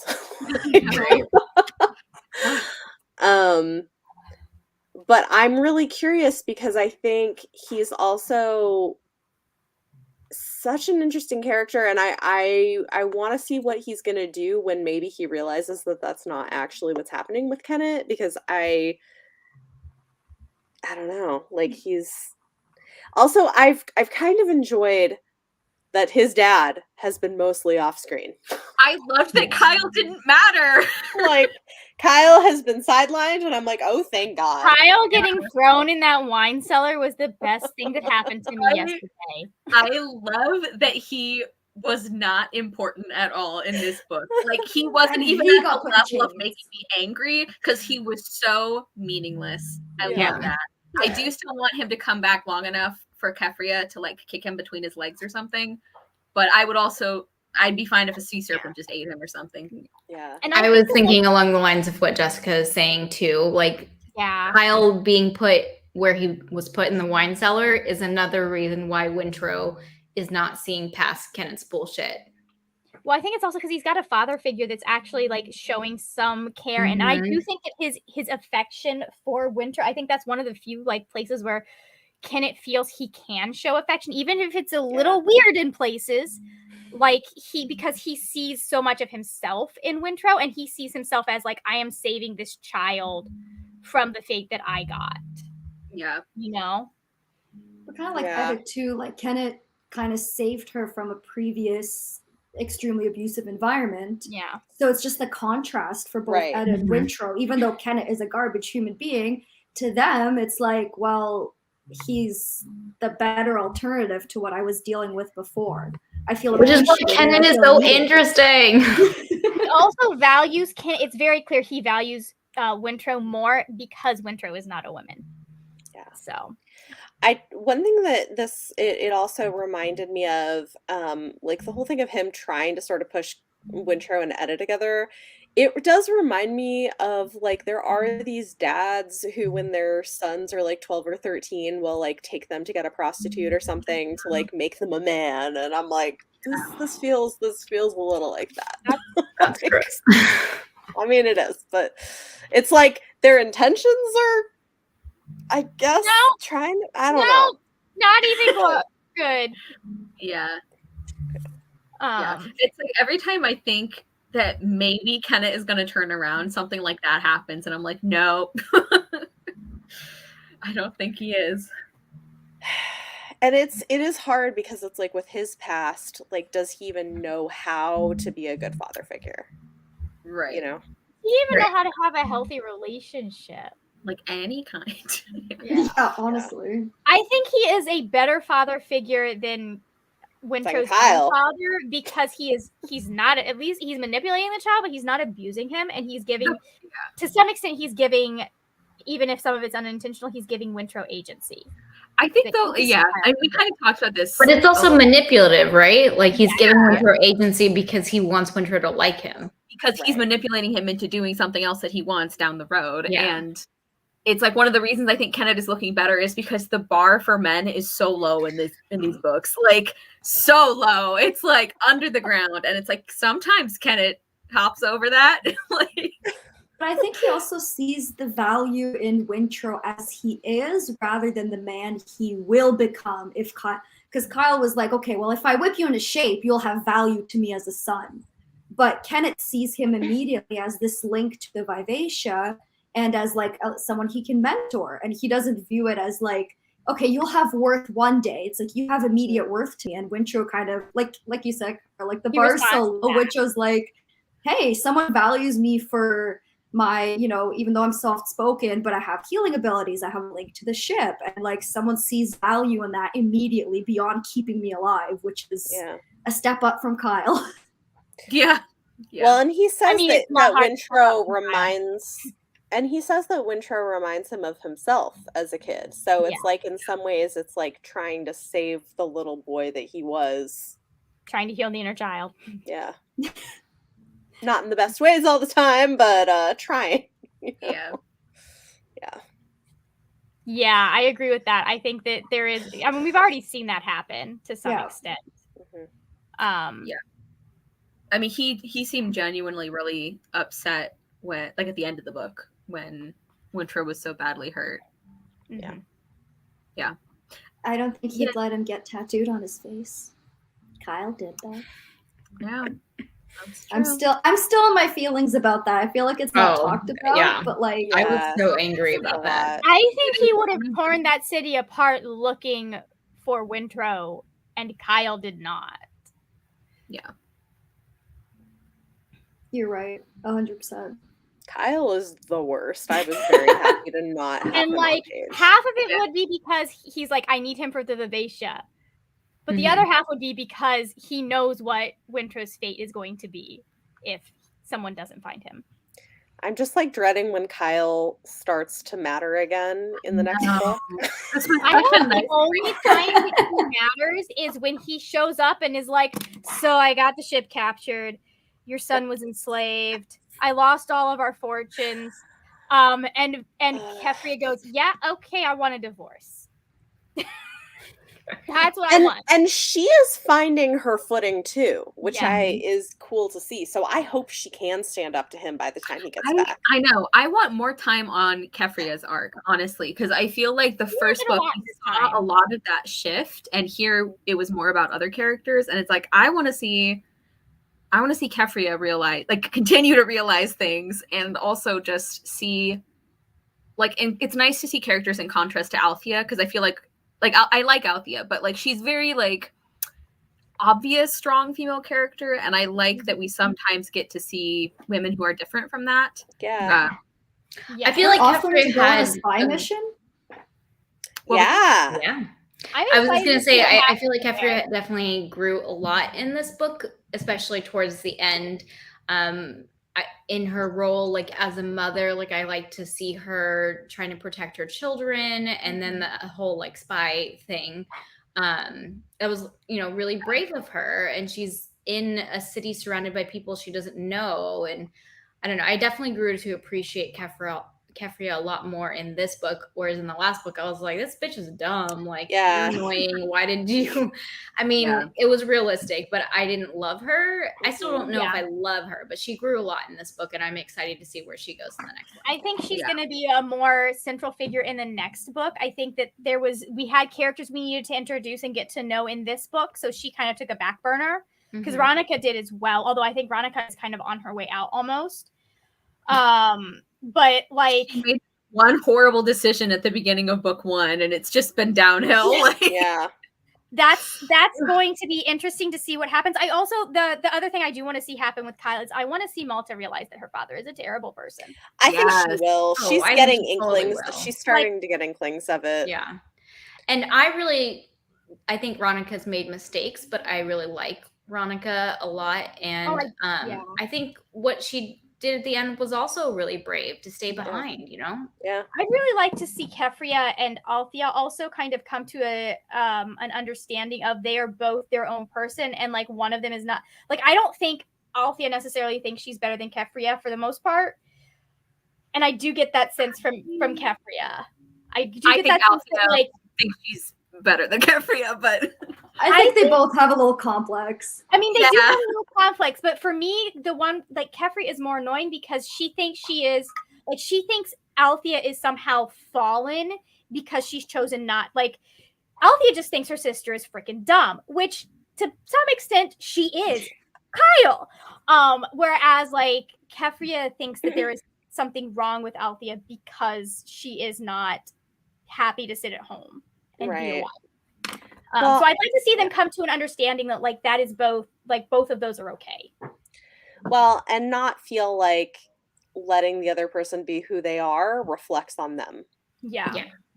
Which I think is really a lot of it. Really like the thing where Althea was talking about like she wasn't ashamed of what she'd done with Brashen. She was like concerned about she finally realized what would happen if her family, like if what the consequences to her family would have been. Yeah. Like she's like, I have nothing to be ashamed of. I just know that this will be bad for my family. And I really appreciated that like that was in the text and stated. Yep. Yeah. No, and it's nice to see Kefria like, well, and I guess the thing, they're facing crises and she can't just rely on somebody else. Like she's had to step up and is realizing that she can. Which, yeah. And she stepped up. Yeah. I think we did talk about this I think it's earlier. I think that could have been handled better. He went from a character that I didn't like to a character I actively wanted to die so quickly, and I was so happy when I was just like, oh, I was like, well, I guess that okay, at least we don't have to deal with him anymore. Like the I fact was that surprised. like, I'm going to marry off this 14-year-old, like at least with the To the satrap, that I was like, yeah, like I was actually surprised the way his death was written. I'm like, I think we're supposed to be upset, and I'm like not upset. Like The family's not even upset though. I think they were relieved. I think they were starting to pull away from him. But like they weren't all the way, and like I know that it's not going to be like an immediate thing, but I think if she wanted to have more of that uncertainty, she should have picked other things for him to do. Like there are things she could have picked, I think, that are more of a gray area than like trying to marry off a child and like selling human beings, you know? Like, well, and I think it's hard for Veronica because they have such a history. Yeah, they do. I know. You know, we've heard a little bit about it, but she lived that history and was there when. Yeah, I think they both lost family, like I don't know, to sickness or in the same time period, and like that's what brought them together as friends. Yeah. So I think it's hard for her to erase that history. What Derry just I think if it had stuck to more of what it was at the beginning, which is that they were like he was really the go-between for like the new traders that everyone hates and Jamelia I don't know how we're saying that city name. Like I think that to me felt more believable as something where like, well, this goes against what they believe as like the old traders and everything, but they do still have this connection with him. Whereas the things we learn about him later to me felt like they should have simplified that, you know? It felt like I felt like it was a natural progression of his ambitions because you could very clearly see that he kind of leaned into his ambitions after his family died. And so the fact that he was trying to ingratiate himself to the satrap made sense. But I was like, dude, there's a big difference between a child getting themselves into a situation and her family trying to navigate a way out that is not going to harm them.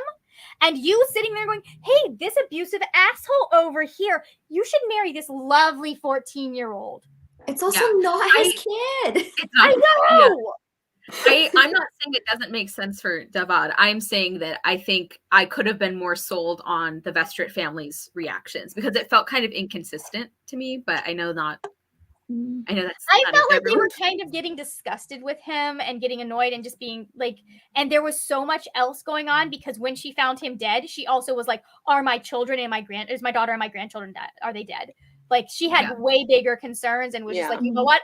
That's tomorrow's problem. And so we don't get to see her deal with it at all. And I think the one that had the closest relationship to him was Veronica. I think the girls thought of him as like kind of a cool uncle, but I don't think the death would rock them in the way that we may see it affect Veronica. But it will in the beginning of the next one. You'll see some of that play out. Yeah, I think she had bigger concerns at the time than I agree. This person I've known my entire life is dead, but he's not my family. Right. And I feel like with the other family members who've known him more in passing, like Althea and Kefria, I feel like, especially Althea, because she wasn't there a lot, because she was often out to sea, she maybe didn't realize how, like, he was kind of like the creepy, perverted uncle to him. Like, you tolerate him. That was, yes. You tolerate him.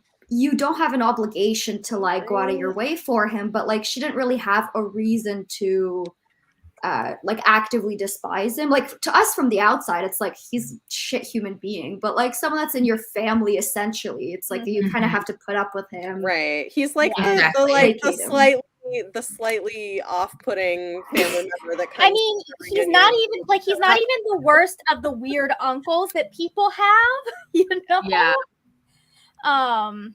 But calling her our Malta is just that made me so uncomfortable. Yeah. Put your freaking hands off. That is not your child, sir. But you know what? It's also 100% the case that there are people like that who will, I mean, not to that extent, but will try to be like, you know, connect. Because like, you were friends with their kids. Like because your friend's like, oh, let me introduce you to my nephew, or oh, you should go on a date with this person. Like that's totally a thing that I do. So, but I also think that, I mean, maybe this is already like a not a done deal, but you guys already know this. But I also think that, he's seeing dollar signs. Like, I think that he sees if the Vestrits get rich, then he's going to benefit from that. And he has like nothing else, So like, it's definitely coming from a selfish place because he wants them to do well so that he can also benefit. Mm-hmm. Yep. Yeah. Creep. I think if there was anything else I want to talk about. Yeah. I like Rain in this book. I do too. I really like Rain. I'm Bobby so wants to know curious it. about him. I want to know more. I would like happier him. if he was like 16, He but wasn't trying to marry a preteen. Yeah. and it's weird because, like if she was like 5 years older, like that same age gap wouldn't bother me as much because that's much more accurate to the time period. I just think that right now Robin Hobb is operating off of the idea, which is it's not true, especially when you get like you only see young marriages in the Middle Ages and the Renaissance kind of period. You only see that in the very, very, very wealthy where they're trying to make alliances. That's when you'll see girls getting married off at like 12, 13, 14. And that is slightly what's happening here. But typically, like people were much older when they got married in that time period. However, I do know that like it's a very common misconception that girls were getting married off historically at like as soon as they were able to have children. So I understand that she is operating out of that kind of mindset and also that it's a business deal. So it's not like as long as the relationship is healthy in fiction, like the characters can only do what the author lets them do. And so I'm slightly more okay with it than I would be in real life. But at the same time, it is weirding me out quite a bit. Yeah, it's like even if that was more common in the Middle Ages than it actually was, it's like there are dragons and sea serpents. We don't have to have child marriage if you don't want to, Robin. Like, yeah. But I do like other than that, if I lie to myself about how old Malta is, I do like Rain. I find him one of the more lying to myself about how old Rain is. Me too. Because he kind of acts with like this like childlike wonder about a lot of things and naivete. I keep like he the fact that feels he's young. 20 is weird to me. Like I feel like he's more like 16, 17. So this is actually true. That creeps me out too. Well, I think it's interesting, right? Because their life expectancy is very low. And so that's part of why. Which is interesting because the reason the life expectancy was very low in the Middle Ages was because so many children died. But she makes it seem like a lot of people don't like the way that she has worded it. It's not necessarily that there's a high infant mortality rate, but that people don't live very long. And I'm just like, I mean, if you make it to like your 20s, you're probably going to make it to like 50. Typically. Well, no, the Rain Wilders particularly, though, are the ones who don't live very long because they have these growths and things that eventually kill them. Yeah. And I get what you're saying, like comparing it to the Middle Ages and stuff.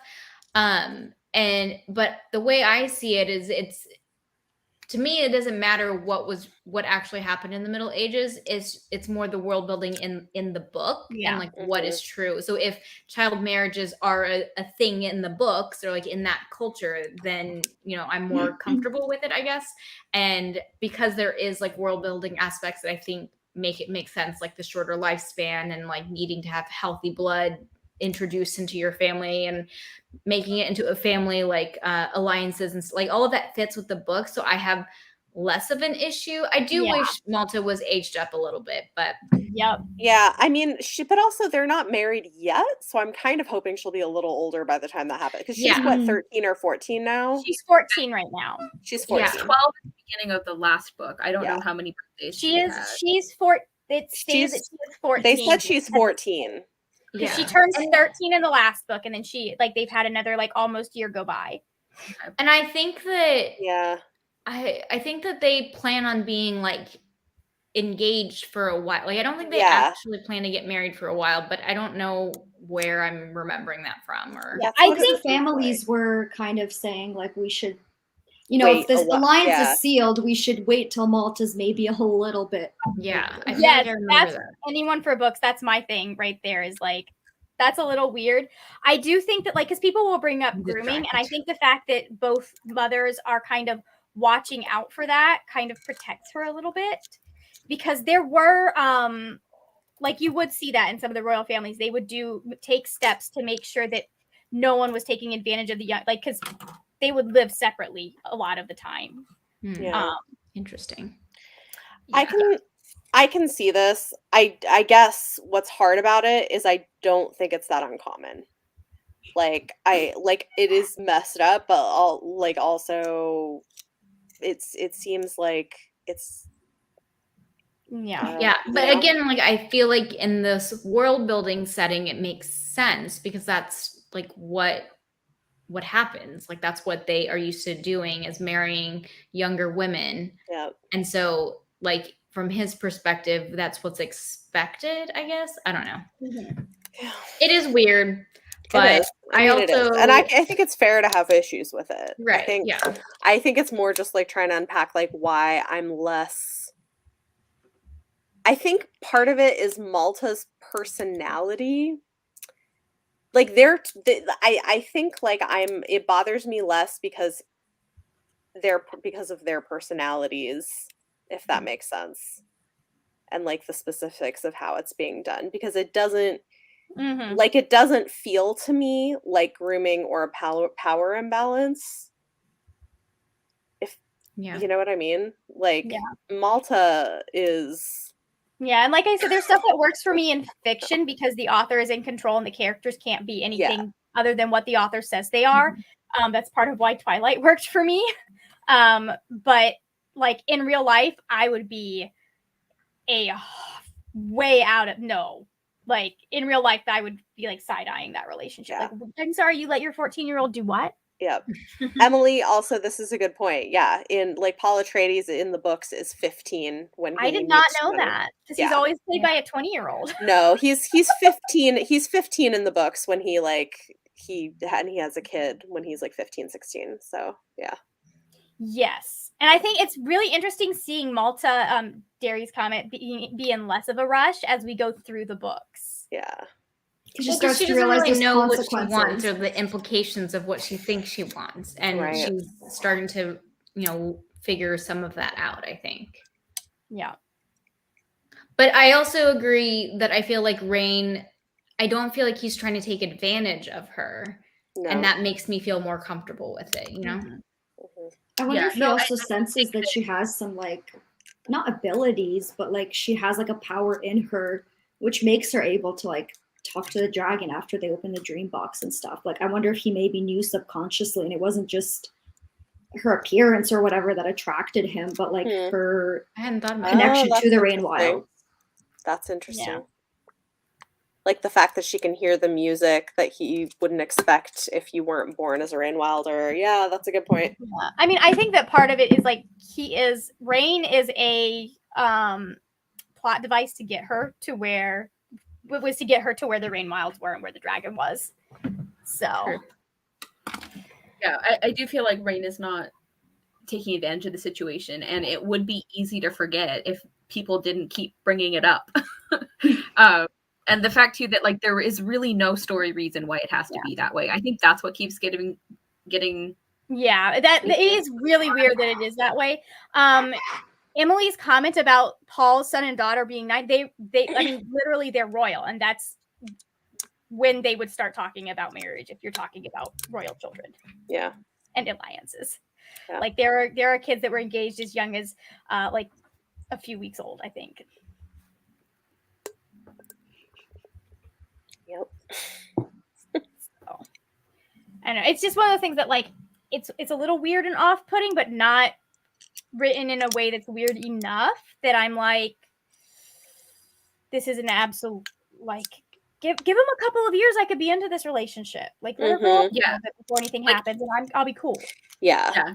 It's like if I completely separate their characters from their ages, I would like their relationship. It's like, why? Yeah. Why? I mean, honestly, even if we could get Malta to like 16 before anything happens, I'd be cool. Like, And it was the way that other characters saw and thought about her too that I felt was weird, or just like the narration of the book. It wasn't just Rain. It's like everyone talking about, oh, she's blossoming into a woman. I'm like, she's had her period for maybe like 2 years, like, which is I think generally considered, even in like other time periods, that would be kind of around the time, even if you're talking very young. So it was weird to me. Everyone's acting like, well, she's ready to be married now. Like, well, I mean, okay, but this is, I don't know. It is interesting. Blossoming into a woman doesn't bug me as much because there is a lot of that. But like, also, my parents were not talking about marriage when I got my first period and started growing up. Right. No, and it's we not, live in a very different world, We you do. know? Yeah. and it was just, I don't know. I guess I don't have as much of an issue suspending my disbelief when it comes to that. Like, if this relationship was to happen in our world, I would feel very differently than how it's happening in the book. I think it's just that it was almost every time Malta was on page or that somebody was talking about her, it was in that context. So I couldn't think about her character and not think about that. Yeah. Well, I think there's also a contrast between how her family views her and them still kind of viewing her as a child and being like, no. And then other people that are on the outside looking at, oh, look at this good match that's going on. Look at all of this stuff. Well, and it seems like too that physically she appears more mature than she actually is, and that's part of it. She's clearly had the babies for years. Which I guess, like, I mean, like, that was something I definitely went through. It's like when I was like 11 and 12, I was getting like people treating me as if I was much older because of physical. So like it, and I get how that's really that can be really uncomfortable, but like it does happen also. Like if you have somebody who is that age who looks more mature, you do start getting that kind of comments. So yeah. And I guess I don't feel like Robin Hobb to me seems to be positioning those comments as good necessarily. Right. But I don't know. Yeah, even Malta's starting to not really appreciate how people like look at her. That's the vibe I was getting. Which also feels realistic, right? Because like I do think there's a point at which where you're like, I want to be grown up, I want attention, and then you start getting it and you're like, oh, no, maybe I don't actually want this.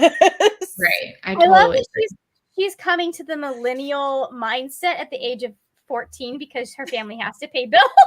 I'm like, yes, child. Yeah. Bills. Yeah. But she still goes off to search for a dragon in the middle of the night because it's calling to her. I was like, okay. Yeah. You're still the same, like, stubborn, dig your heels in girl that we saw at the beginning. You've just become a little bit less. I would argue obnoxious? that she's not nobility. She is bourgeoisie. She's like like the only way I can think to like and the only way I can think to like she's like they are the rapidly rising middle class, like getting into upper class. They're not quite noble yet because they don't have any connection to royalty yet.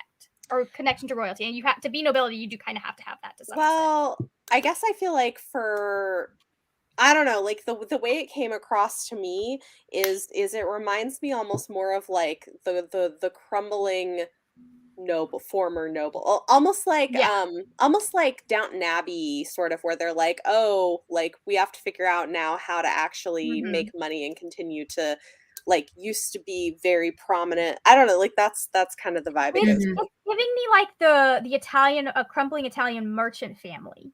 Because that was a lot of Italy's kind of like weirdness that was going on. But like they've clearly been very rich for a very long time because they were merchants, but also merchants are very susceptible to your fortunes are gone because you had one bad run. Yeah. And you're seeing that. One thing I think is interesting is that a lot of the like good guy characters, even at this point in the book, although it's starting to change a little bit, are like all traders and Rainwilders. If you're not in this group, you are the bad thing, you know, like you're what's making everything, like ruining everything. And Amber is kind of one of the only characters. Like I love that part. Actually, all the quotes that I specifically like paid attention to were Amber's moments. I really like her. She's so interesting. I love her. And she's like really just thoughtful and she like gets things done. And I just admire her a lot. But like one of the things that she said that I loved is I think she's talking to Althea maybe. And Althea had just said something that was very much like, us versus them, like old traders are the good guys, everyone else is like the rabble. And Amber was like, you're gonna have to start like aligning with people who share your values and not just your background. And I'm like, you tell her, Amber. So Yeah. I really like that. I hope we see more about that, because I'm wondering where that kind of, because like right now it's like, all right, everybody from Chalced is like a monster apparently. Jamelia also pretty much not good. So it'll be interesting to see if that. It was interesting because the Chalcedeans sounded kind of like the Vikings to me. So like I could totally understand if these people are just showing up to raid your family and you don't know the people who are actually back home, like living their lives. That very much like seemed in line. Mm-hmm. So it's just interesting because I'm wondering how much of that is gonna play out or get like challenged, like because obviously like the Chalcedeans are invading, like they are bad guys in this context, but it'll be interesting to see how because I forget what the new traders, or what was that other group they were talking about, I don't remember, but there was like they weren't, was it 3 ships maybe? It's like you're not old traders, but you're not the new people. So you're like borderline okay. So I'm just really interested to see how that goes, because I think Amber has an excellent point, and I'm just interested to see, like, I think it's going to be really hard for the Vestrits to like accept that they are not necessarily better than everyone else just because they're old traders. I think the thing that sets them apart is the fact that they think slavery is wrong, and that's like, that's it. Yeah. Really, I thought the old traders, like what set them apart was their relationship with the Rainwilders. With the Rainwilders, yeah, obviously. But I was thinking like the thing that makes the Vestrits better than a lot of the other people that we're seeing them pitted against is it seems like the new traders are very much more likely to be like, oh yeah, let's just kidnap people and make them work for us for no pay. Yeah, that's true. Although it wasn't like super consistent throughout. I think we saw more variety in this book. We started to see kind of some of the splits within all of the different groups, and that like not everyone had the same values just because they had the same background. Yeah, if that makes sense. Yeah, I think a lot of Amber and Althea's conversations were so interesting and would mean a lot more on reread, because like she says some really weird things and like is trying to connect dots, and I'm just like, what is she talking about? Well, and like there's so many questions about like who is Amber and like what is her, because she clearly has an agenda. She knows things. I feel like she's some sort of prophet or something. Yeah, it's interesting. Who was it that said that she's like the fool? Yeah, she seems like she does very much. That was okay. Yeah, that's a theory that I've seen float around before, that they're somehow related either. The thing that like place or is that they specifically describe her as having her hair and her eyes and her skin all the same color, and I'm like, that is very specific, and we only have seen that with one other character. One other person. I wonder what the connection could be. Yeah. I feel like they must be related, which is so interesting. Has to be one of his species at least. Like, what if they're the elderlings? That's what I thought when it came to the. You were blowing my mind. I don't know. For some reason, I think the elderlings are like really tall and have pointy ears. That's why I said elves we also earlier. We know from the Fool that like they have but powerful knowledge beings who are like outside of the regular flow of time, almost is how I imagine it. They're also like kicked out of whatever, like wherever they if they are part of the elderlings, it's almost, it feels like they send someone into the world when certain events are going to take place, but they take some of the person's knowledge, is almost what I got from the Fool, and I'm feeling like that's the same thing. So I've seen this theory before, that they're the same person. I don't know what the skill mark thing is. There was one very small part where someone described Amber's appearance, and they mentioned that she had very narrow hips and like no chest. And later she mentioned something about being a man. And the Fool is also very gender fluid. Isn't there something? Yeah, isn't there something in the Farseer trilogy about the Fool possibly being a woman? Right? So I'm wondering if that's also part of their who they are. That's why I'm even more either they're the same person or they're the same species where they're just like genderless. maybe. Well, that's possible, but then there's also the thing where the Fool has that vision of being a woman, right? There's So In is it a vision of Amber? maybe, I wonder if they're all like kind of like or if connected they're on some connected. level. I don't know. It's interesting. Unconsciously. Yeah. Also, Um, the skill mark is interesting because isn't it true that her mom noticed that she had like a purplish Yeah, mark on the did. back and it On the like back. tingled when they touched And it or Amber something touched like it, that? yeah. I don't remember that at all. Oh my gosh. I Yeah. didn't realize that was a skill mark because apparently I missed that in the first two I missed books. that part too. That's I really missed it, interesting. yeah. And I'm seeing like those equations floating right now with this conversation. I'm just Yeah. like, holy shit. I know. So another like That's my what other I'm thing saying, yeah. is Oh, like sorry. Like my other thought with the Fool and Amber is like if they're human, but like it's a specific combination of things that happen to have a human that is different. Mhm. That almost like I'm really intrigued by the idea that they could be elderlings. Like that would be insane. Yeah. That would be interesting. Well, because like she's talked about that she has to make certain things happen. So I do think it would be interesting if they were like part of the elderlings and they're like helping maneuver the flow of time or something. Yeah. You know? Well, I definitely got the impression that they're kind of for the same Saying thing. words so silence isn't inferring anything, Terry. I got the impression that like because the Fool talks about being there because he needs to be there for certain events, and Amber also says the same thing. So clearly, somewhere, some way, they got the same mission briefing and were sit on different missions in some manner. At the very least, they have to be the same kind of being. That's what I'm saying. Oh, like, yeah. there's And no from, way. from otherwise. the same place. Yeah. Yes. Like the same agency is sending them out. Which could be elderlings. I don't know. Like the way they're described is like they have very like golden coloring, except for their eyes, which are unusual colors. I'm like, that could be the next stage for the Well, the Fool because the Fool is still growing up and like their coloring changes at the end of the So Farseer trilogy. So which is one of the they reasons I could be think like early and Hobb is doing so many things with like life cycles in this book and like different, so it could be that they're like early stages of the elderling life cycle.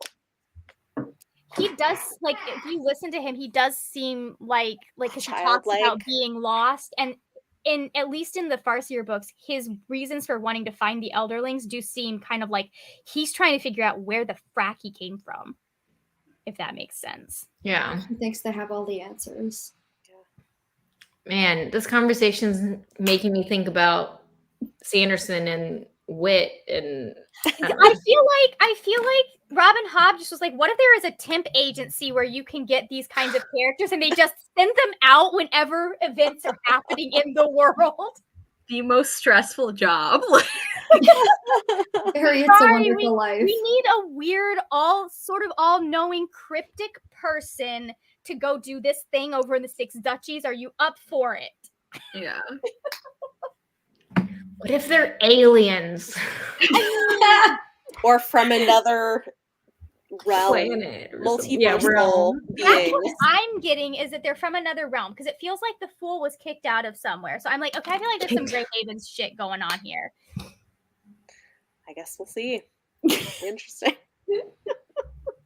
Oh my gosh. So going back to talk about the ending of the book and how I was like so on edge, like the whole ending, I was so concerned that like the Malta and her brother were in the ruins when this earthquake happened, and I'm just like, oh my god. And I'm like with Kefria freaking out because like her children don't know where they are, but they're in danger. And oh my gosh, I was like losing it. His mom and brother like, go check for Malta. They're like, yeah, we'll definitely We'll check. definitely do that. I know, and he's like, you did, right? And they're like, you just had a dream. No, I didn't. You were very drunk. What were we supposed? Like, I understand that to some extent, but also, when you live in a world where as many terrible things can happen to you as this one, why would you not err on the side of, we'll send a messenger to at least look? I mean, Kara, think about how we have handled gun violence in this country. Like, what's normal to you? It just you don't check. I know. So Yeah, that whole last bit was chaotic, and Yeah, I was definitely. on the I edge was of like my so seat. stressed, and also when Rain was saying like someone needs to go check on Malta, and they were like, okay, and I was just like, no, somebody go check on Malta. Like I was, ugh. And then her little brother, I can't remember his name right now, but Selden. Yeah. He really, yeah, poor Selden. bad I timing, man. he stayed because he was like, well, if I go, no one will know where my know. sister is. And I was like, oh my God, this child, thank God he's not Yeah. dead. All of a sudden I cared about him. I think undervalued by everyone. Like one of the only significant scenes he's in before the end, Kefria looks at him and is like, "Ugh, he's crying like a woman." I'm like, what is wrong with you? I've asked that about all of them actually at this point. Okay, this reminds me of this of there was a scene I really liked and thought was interesting between Malta and Rain where he apologizes and she's like, I didn't know men could do that. That I was lost such it. a moment. I love that. She's That's not my wrong. Rain. She's not wrong. Well, and it like changed. It was like a paradigm shifting moment for her because she's like, My dad's what never it like wow, like what if our relationship isn't about what my parents was? What is it going to be about? Yeah. And that's like I yeah, that was I feel like such a huge moment. Yeah. That was a really good one. I also really liked the fact that she was like, if you had trusted me with the information that you had, then my family never would have done the thing that we did. Yep. But going forward, our relationship will be one of no secrets. And I feel like for them, that's gonna happen because I feel like they're both very invested for different reasons. And again, like it goes back to like the age thing. Of course, it's really distracting because I don't think neither of them really understand like the consequences of what's happening around them. But I feel like they do have the understanding that like I have a person who I can rely on, that I will trust, that I care for, that I will take through everything with me, and that I will want to save if shit hits the fan, which is going to be kind of like, I don't know, for me, it's going to be nice watching it go forward. But who knows? Maybe, I don't. One of my other favorite moments was when they launched Paragon again. I really liked that. Oh my gosh, I had the biggest smile on my face when I read that. I'm trying not to like anybody too much, but I do like Paragon, and I'm afraid. I know. Kara, I feel like you should be afraid, just based on some of the stuff that came out in this book. I mean, like, I'm approaching this one much differently from the previous series, so I think I'll be okay. But it's not how I prefer to experience my books, so... Yeah. Like, I feel like he's very clearly, because there's that line about him having been a king of the dragons. Oh, I liked Clef. I'm sorry. I really liked Clef. He was one of my other favorites. So cute. I do think that he's being set up for some sort of kind of tragic sacrifice thing almost. Yeah. I'm definitely getting that feeling. I think I would like that for him though, because he's been alive so long and has wanted to die and like hasn't been able to. He's so traumatized. And so like being able to sacrifice himself for like, I don't know, I kind of like for me it's more that it's one of those situations. I don't know if anybody watches Full Metal Alchemist here, but like there's a situation where you run into a creature that like is just a whole bunch of souls, and like everything else about them is gone. They're just trapped in this terrible limbo. And I get that feeling about Paragon because it talks about all of the blood that has been shed on his deck, and we now know that means he has all of those people's memories in him, and that's part of why he's so mad.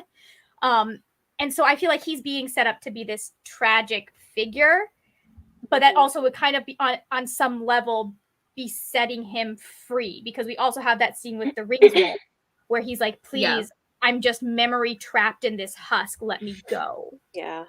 Well, and where he can finally prove that like he has that he has value, you know, and can do a good thing, and instead of killing people, save people.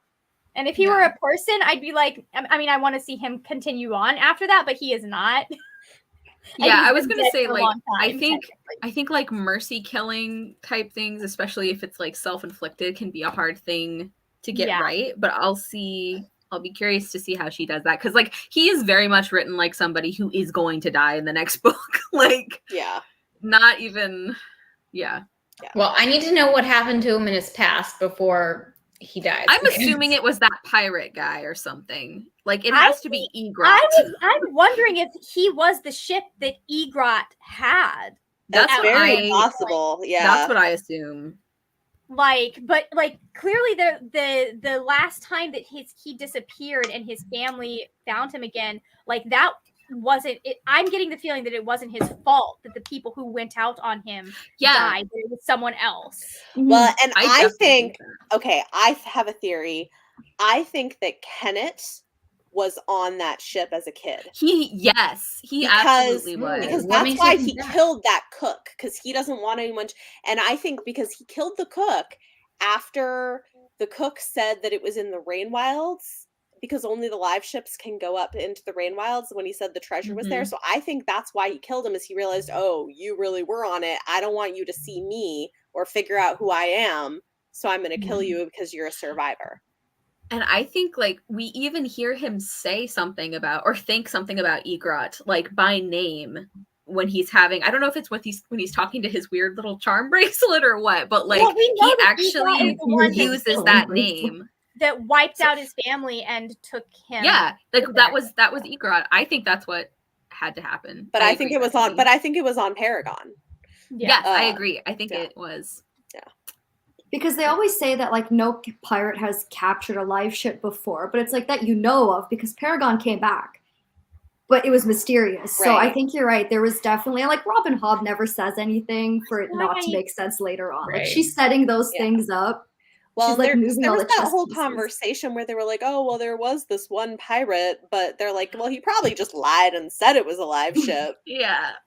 It's like, okay. Nothing ever a coincidence. But if his treasure really is in the rain wilds, he must have had a real live ship. Yeah. And I also, like, that was really interesting, because I thought Kenneth was going to be super into it because he wanted to get all of his family's stuff back, and that's obviously where his family's stuff is. But then I was like, oh, somebody doesn't want something getting out. Yeah.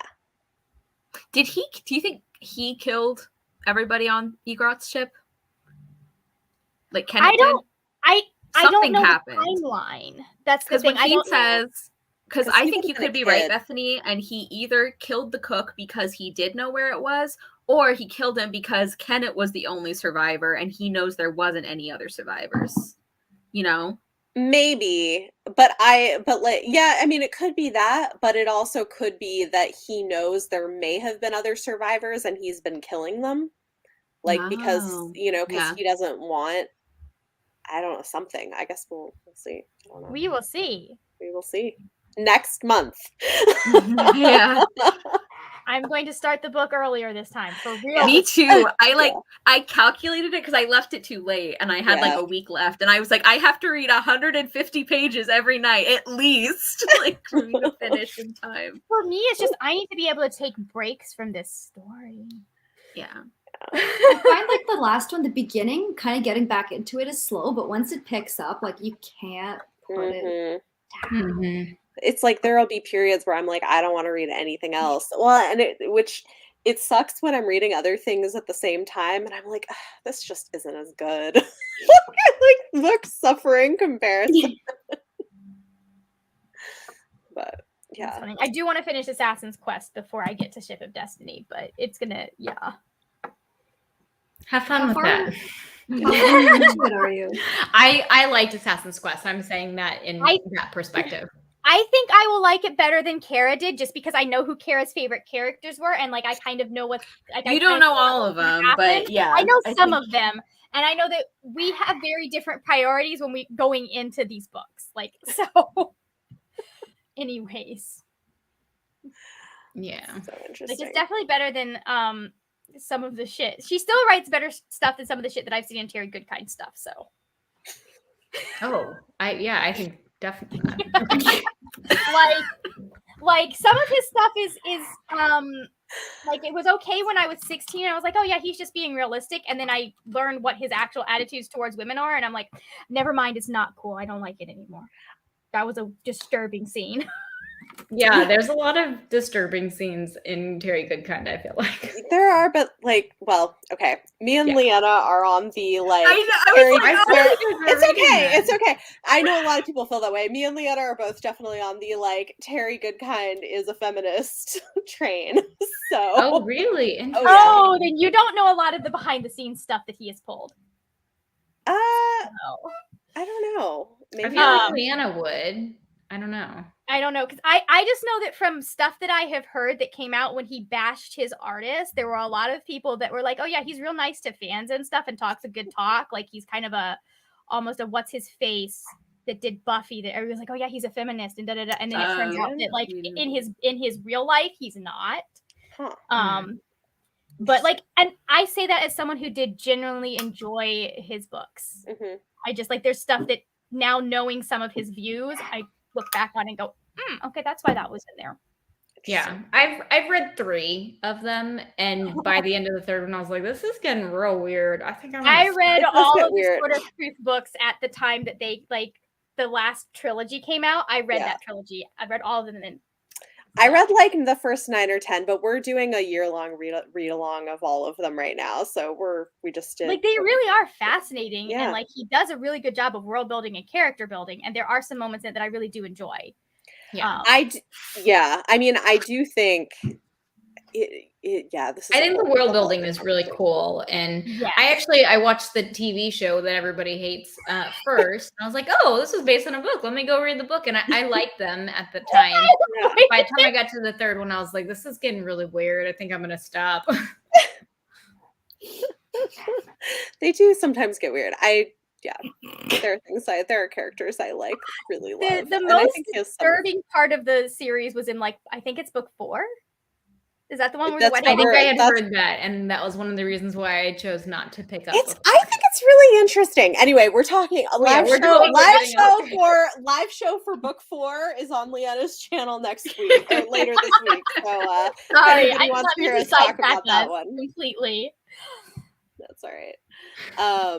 Yeah, no, it's an interesting series. So I think we have like people have very strong different opinions, which is fine. for sure. So anyway.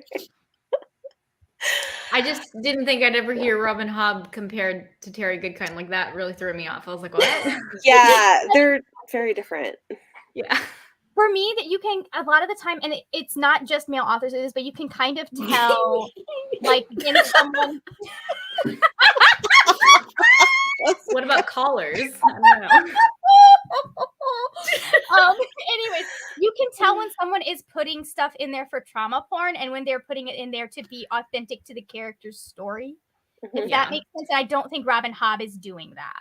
Yes. Or it doesn't I feel like do get the feeling though, a little less so with this trilogy, but in the first trilogy, there were sections of it that felt like it was written by a man, by like a very particular kind of male fantasy author. Mhm. I wonder if she did that on purpose because that was her first series, and she's like, I have to fool people into thinking I'm a man who writes for men.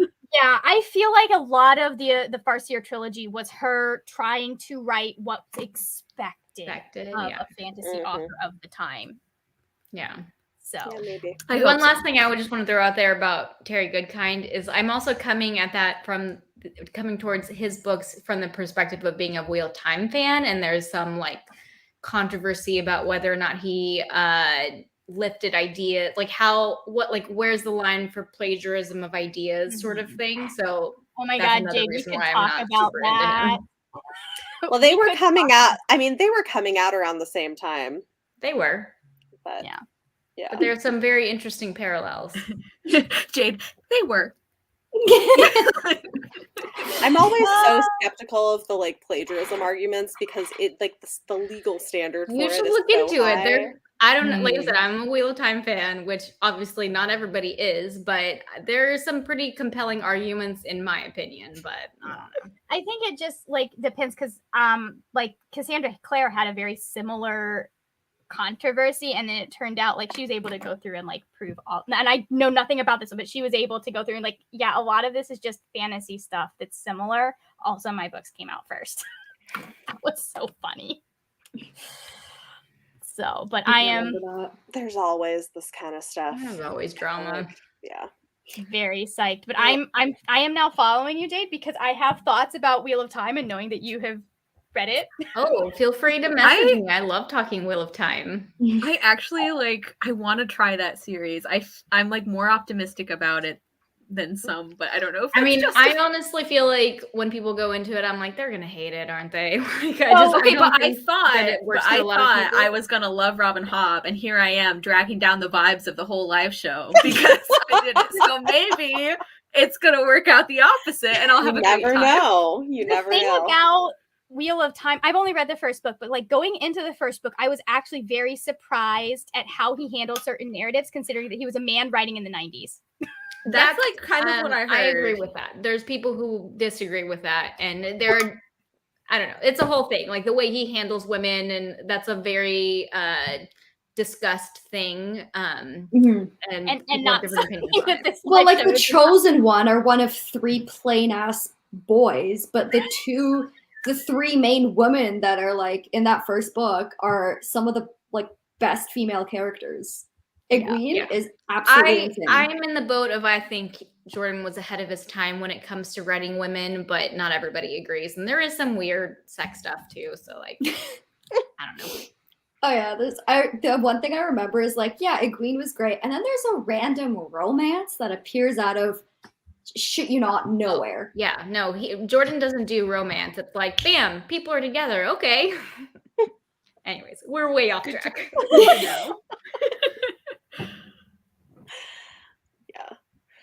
Well, and also I just think like I think people like different things in their portrayals of characters yeah. and women. And so like Yeah. which is part of why, you know, you get like with Good Kind, for instance, you get reviews being like, this is the most misogynist thing, and then you get people being like, no, it's not. Yeah. So, Yeah. it's just I know I found it very empowering when I read it. Like, yeah. a lot of it I did find empowering. There's just some stuff that I am now suspicious of. Actually, The Witcher's a lot like that too. Like I'm doing a read along for the whole series, and there's some of us that are like, this is so friggin' disgustingly sexist. And then there's some of us that are like, actually, like it's weirdly feminist. Weirdly feminist. You have been so far right, you are now on the left. Yeah. It really depends how. And again, it's a man writing woman in the 90s, Right. Like fantasy, but like And I think you there's can a put those different lenses on it. there is Yeah. a different Yeah. standard of what I expect for feminist portrayals of women to be like Right. a stereotypical strong female character written in 2020 is going to be way different for me than one that's written in 1990 because Right. Yeah. it's different then. Yeah. Yes. Yeah. I mean, well, and also like I think some of it is what the reader interpretation Mhm. matters, right? That Mhm. like we can have different Mhm. experiences of the same text, and maybe it's possible. I do think it is possible to read both things into a text, and it's like the reader may just have different experiences or come away from it with different things, and we bring our own stuff to the Yeah. table, right? So like Right. particular Yeah. things bother different people or don't. Yeah, and I think Well, and you it's see like, go ahead. sorry, go ahead, Margaret. And I was just gonna say, I think you see a lot of the time when people are coming from outside of their experience, they will write things that they feel or think would be empowering. And but when you really break down stuff, you're like, that actually is not. Because I think you get a lot of like, you'll see a lot of well-meaning male writers who will try and do stuff, and then you'll be like, sir, that ain't it. Silkfire. That's not how women's bodies work, sir. Yeah. Actually, no, women don't like that. Like, it was really like just stuff that people don't notice. Like I read the Jim Butcher books with my brother, and it was not until I pointed out how he wrote 90% of the female characters that he was like, oh my God, because he was like, oh, he's really like, he does a really good job of describing them and making them people and doing all of this stuff. And I was like, sir, he writes like the same woman for every romantic interest except for the main one that we waited 14 books for. So, like, I think sometimes you can get blinded in your own writing and think you're doing a good thing. And for me, like, for the most part, I can forgive author ignorance a lot of the time unless I see stuff on the outside. Like, I've had fantasy series where I've been like, it's not the best representation for women, and like there are some problematic aspects, but like everyone writes problematic aspects into their representation for women, and I like it's okay because for the most part it's positive. And then like they'll write a blog post from 10 years ago with some really gross opinions surfaces, and I'm like, oh no, you haven't changed at all. So like you still do hold some of these beliefs because I can now see it in your writing. If that makes sense. Yeah. And I think like it's all part about of context. Yes, Yeah. amen. And I Amen think part to- of it too is what you like, what your baseline expectation is for different books or different eras. Because I think that's one of the reasons why I think if I had heard, I mean, it's hard to find like opinions on Robin Hobb's books that are not just like they love everything about them. But I think if I had maybe looked a little more, I would have been better prepared for, like, would have been less frustrated by how she handles some of the gender stuff, because I wasn't reading this as like a fantasy book that was written a couple decades ago. I was reading this as like a fantasy book by a woman that a lot of people love and a lot of people praise her female characters. And I think that set me up for different kinds of things than I got. Interesting. And so I'm still working on like trying not to think that, you know, so that like I don't blame her for having something that she didn't claim to have, you know, like whereas like I think what was the conversation we were having when you first read Ship of Magic? Because there was something that I was like, well, yeah, but she was writing this in the 90s, and that's actually pretty progressive for something that was written then. Was it when Althea was saying that she wasn't sexually assaulted? No, I don't think. I think we talked about that in the live ship. I think it was like the Night Like Other Girls trope or something like that. Well, and that's something, it's like Bethany, like you were saying, is like people have different things that are like buttons for them. And I know that is something that pisses me off faster than almost anybody else. Like most readers do not have as short a fuse for that as I do. And so I recognize that. And it's like I can kind of read around it, but it is still going to be something I notice like in every. That explains why you don't like B. Schwab. I just, yes, Margaret, she said it in an interview, Margaret, her whole brand is that. Yes. Yeah, whereas like that, I don't think that usually bothers me. Like I can appreciate the occasional fantasy book that doesn't do that to some extent. Because I feel like this is the thing is I feel like most fantasy books do a chosen one trope in some way. And for women, it's usually looks a little like what you're saying. So I guess I just feel like it's so prevalent.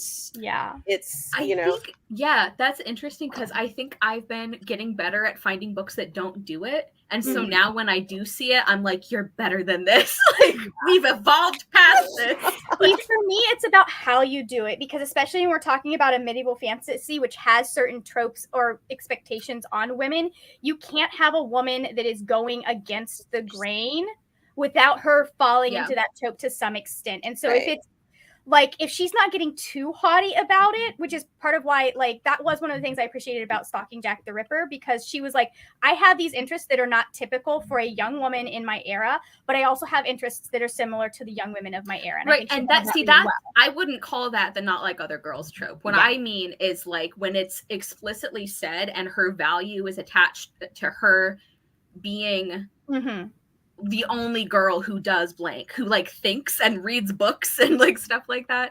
But Derry, yes, I love Ketrican and Patience. Like I really love them. And that's why I was so bewildered by Molly and by like the random one-off female characters. Freaking idiot. You're so dumb. Like Ketrican. Okay, but nobody is dumber about girls than Fitz. Nobody. About anything. Fitz at least has the excuse of being like 18 or 17. Yeah, but we're in his head, and that's a lot of dumb. It is a lot. I guess one thing that I like about her is that she writes different kinds of female characters. And they look like different kinds of women I've known in real life. You know what I mean? And we talked And- about that last time, right? That like Yeah. even when she writes frustrating characters, they're realistic. And They're I think that's realistic. the same when it comes to all And these women. and I like It's realistic. Well, and you could see Althea, like I think Althea thinks she's like not like other girls, but I don't She know that. does, But I don't know. But I don't know that Robin Hobb thinks that. You know what I mean? I Like mean- I think, like I guess I feel like because I was like that when I was like Althea's age. I definitely thought that way about myself. Yeah, And Right. so I Actually, I was going to say something along those lines as well. As I think that I think I a did lot as of well. people resonate with that. Yeah. That's why the not like other Especially girls thing since she doesn't was bother such me. an Because when I was oddball- growing up, yeah, I such was a an oddball. tomboy and I was like a Yeah. reader, and you know, and I didn't have a lot of friends. And then when I got into high school, I didn't make friends with girls very easily, and most of my friends were guys, and so Yeah. I always Same. felt like I related to the not like other girls characters. I feel like when I it's think like one of the reasons it bothers me with Althea is that Brashen and Greg both are like, they make a point of like, she's the only girl who would do something like this. And I'm like, I don't think she is though. Like, I don't know. I'll be interested to see if her character ends like at the end of the trilogy. he's okay. Molly is okay.